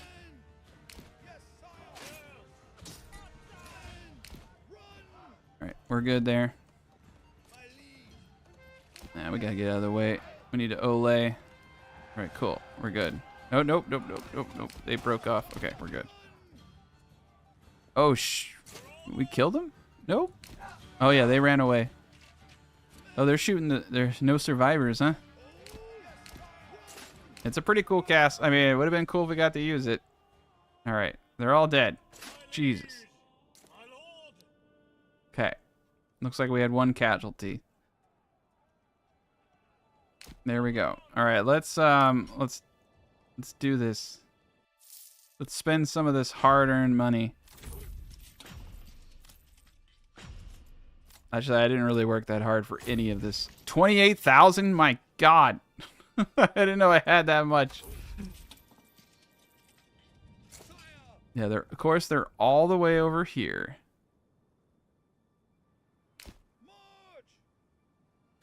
I really wish we could control where mercenaries come in from. I want to get all these houses. It looks like we got all these guys to tier 3. All right, so we got our whole city over here to tier 3.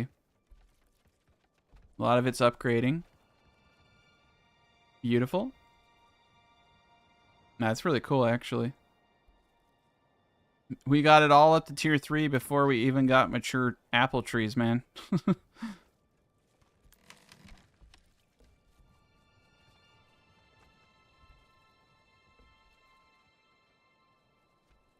Yeah, the Olay tactic. If the bullfighting tactic works every time.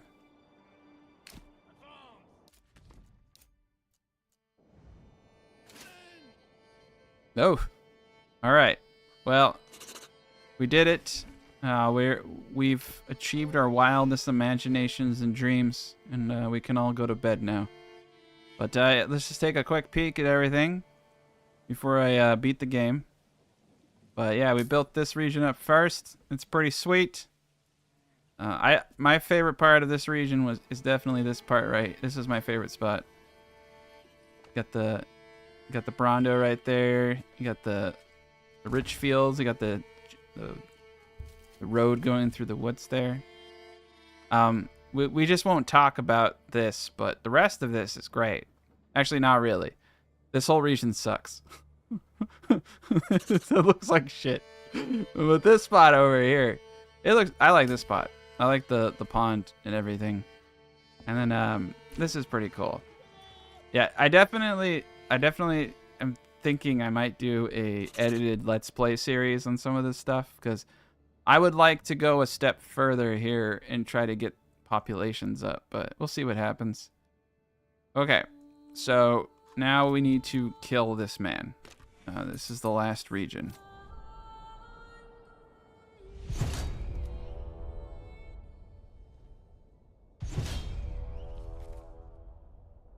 Holy shit. Oh, look at that. We get to use a castle. We get to use it. We get to use the castle. Yes. It only took 12 hours. And not only do we get to use the castle, but this is going to be an epic battle. I'm putting people everywhere, man. All right. Let's make sure we've got all of our points defended. And let's make sure they can't warp through the sides. All right, let's move. I'm gonna put you there. New Jersey has leveled up, gents. It's a beautiful day for New Jersey. We better get inside before everybody gets here. We actually get to fight in a location. It's amazing. All right. All right. we're actually going to put these guys out in front as sacrificial lambs to slaughter to keep the units outside. Oh my god. Oh my god.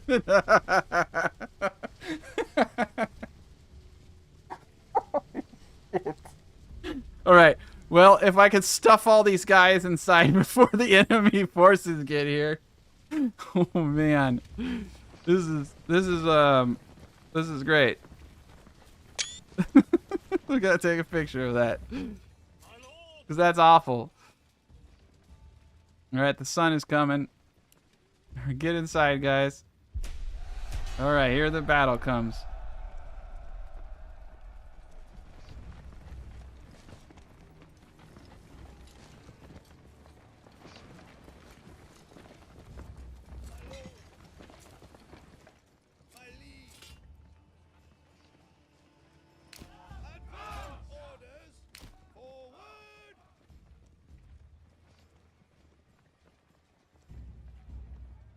Alright, here we go. Sacrificial lambs in front. Archers out the wazoo. Oh god. Get these guys out of the way. Oh gosh. Here we go. Yeah, the traders are definitely protecting me. Alright, we're going to cinematic mode. Oh, whoa, we routed that whole army. So sorry. The traders are just chilling right here, causing a massive traffic jam. I wonder if the arrows will actually get them. I don't know.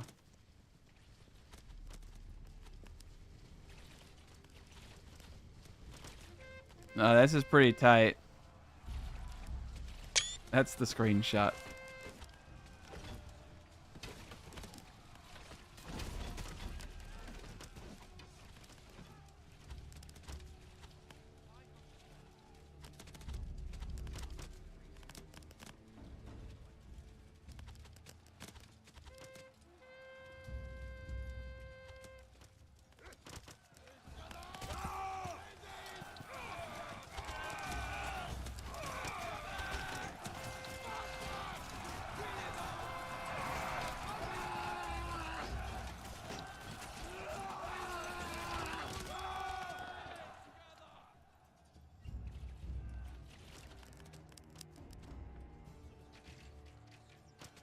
There's still more individuals outside.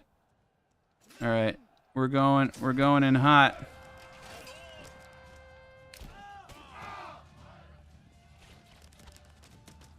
I'm glad they're shooting the mercs.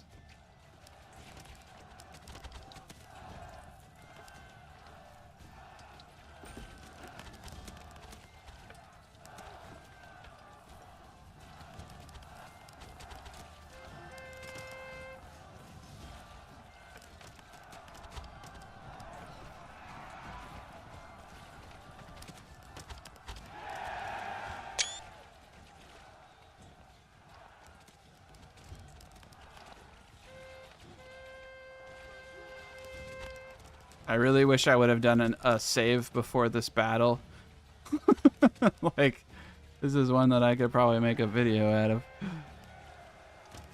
I could fight this one multiple times. Damn, dude, that is wicked. They sent a lot of forces at us.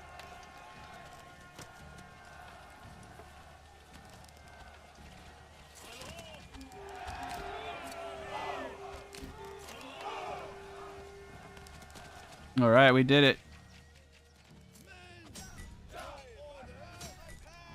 Archers are just tearing them apart now.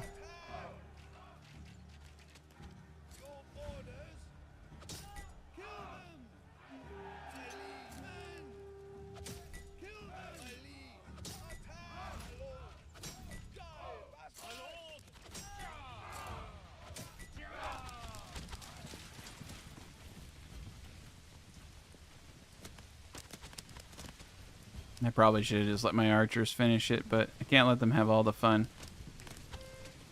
Even though they are doing a good job.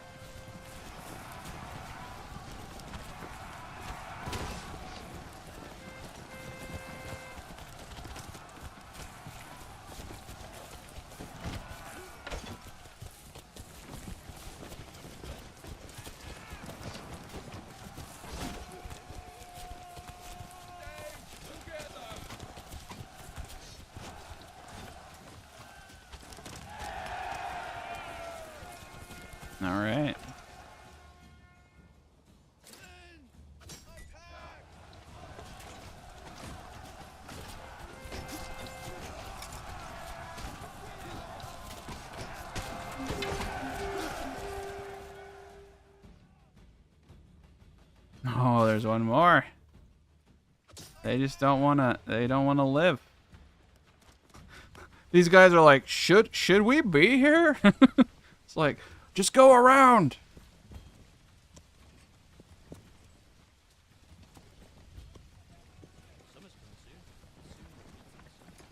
I'm most likely going to take out my voice and take this part out of the video and upload it individually, to be honest, because this is a pretty sick battle.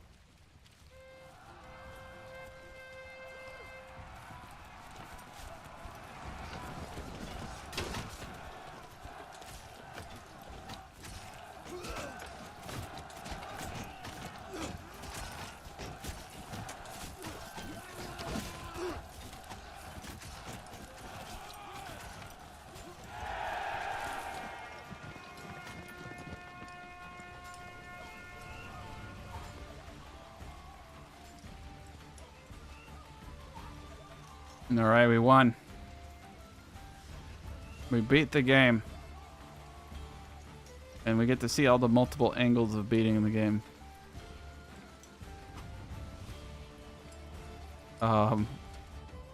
We did it. Oh god. Now it's gonna tell me how much of my life I wasted.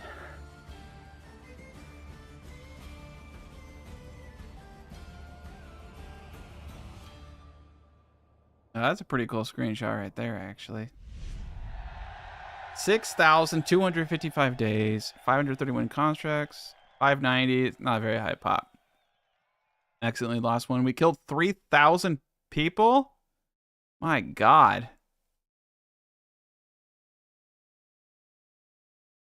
I didn't know I killed 3,000. Lost 300 soldiers, 72 dead villagers. It's not bad. I mean, I'd trade 371 for 3,000 any day. It's almost 10 to 1.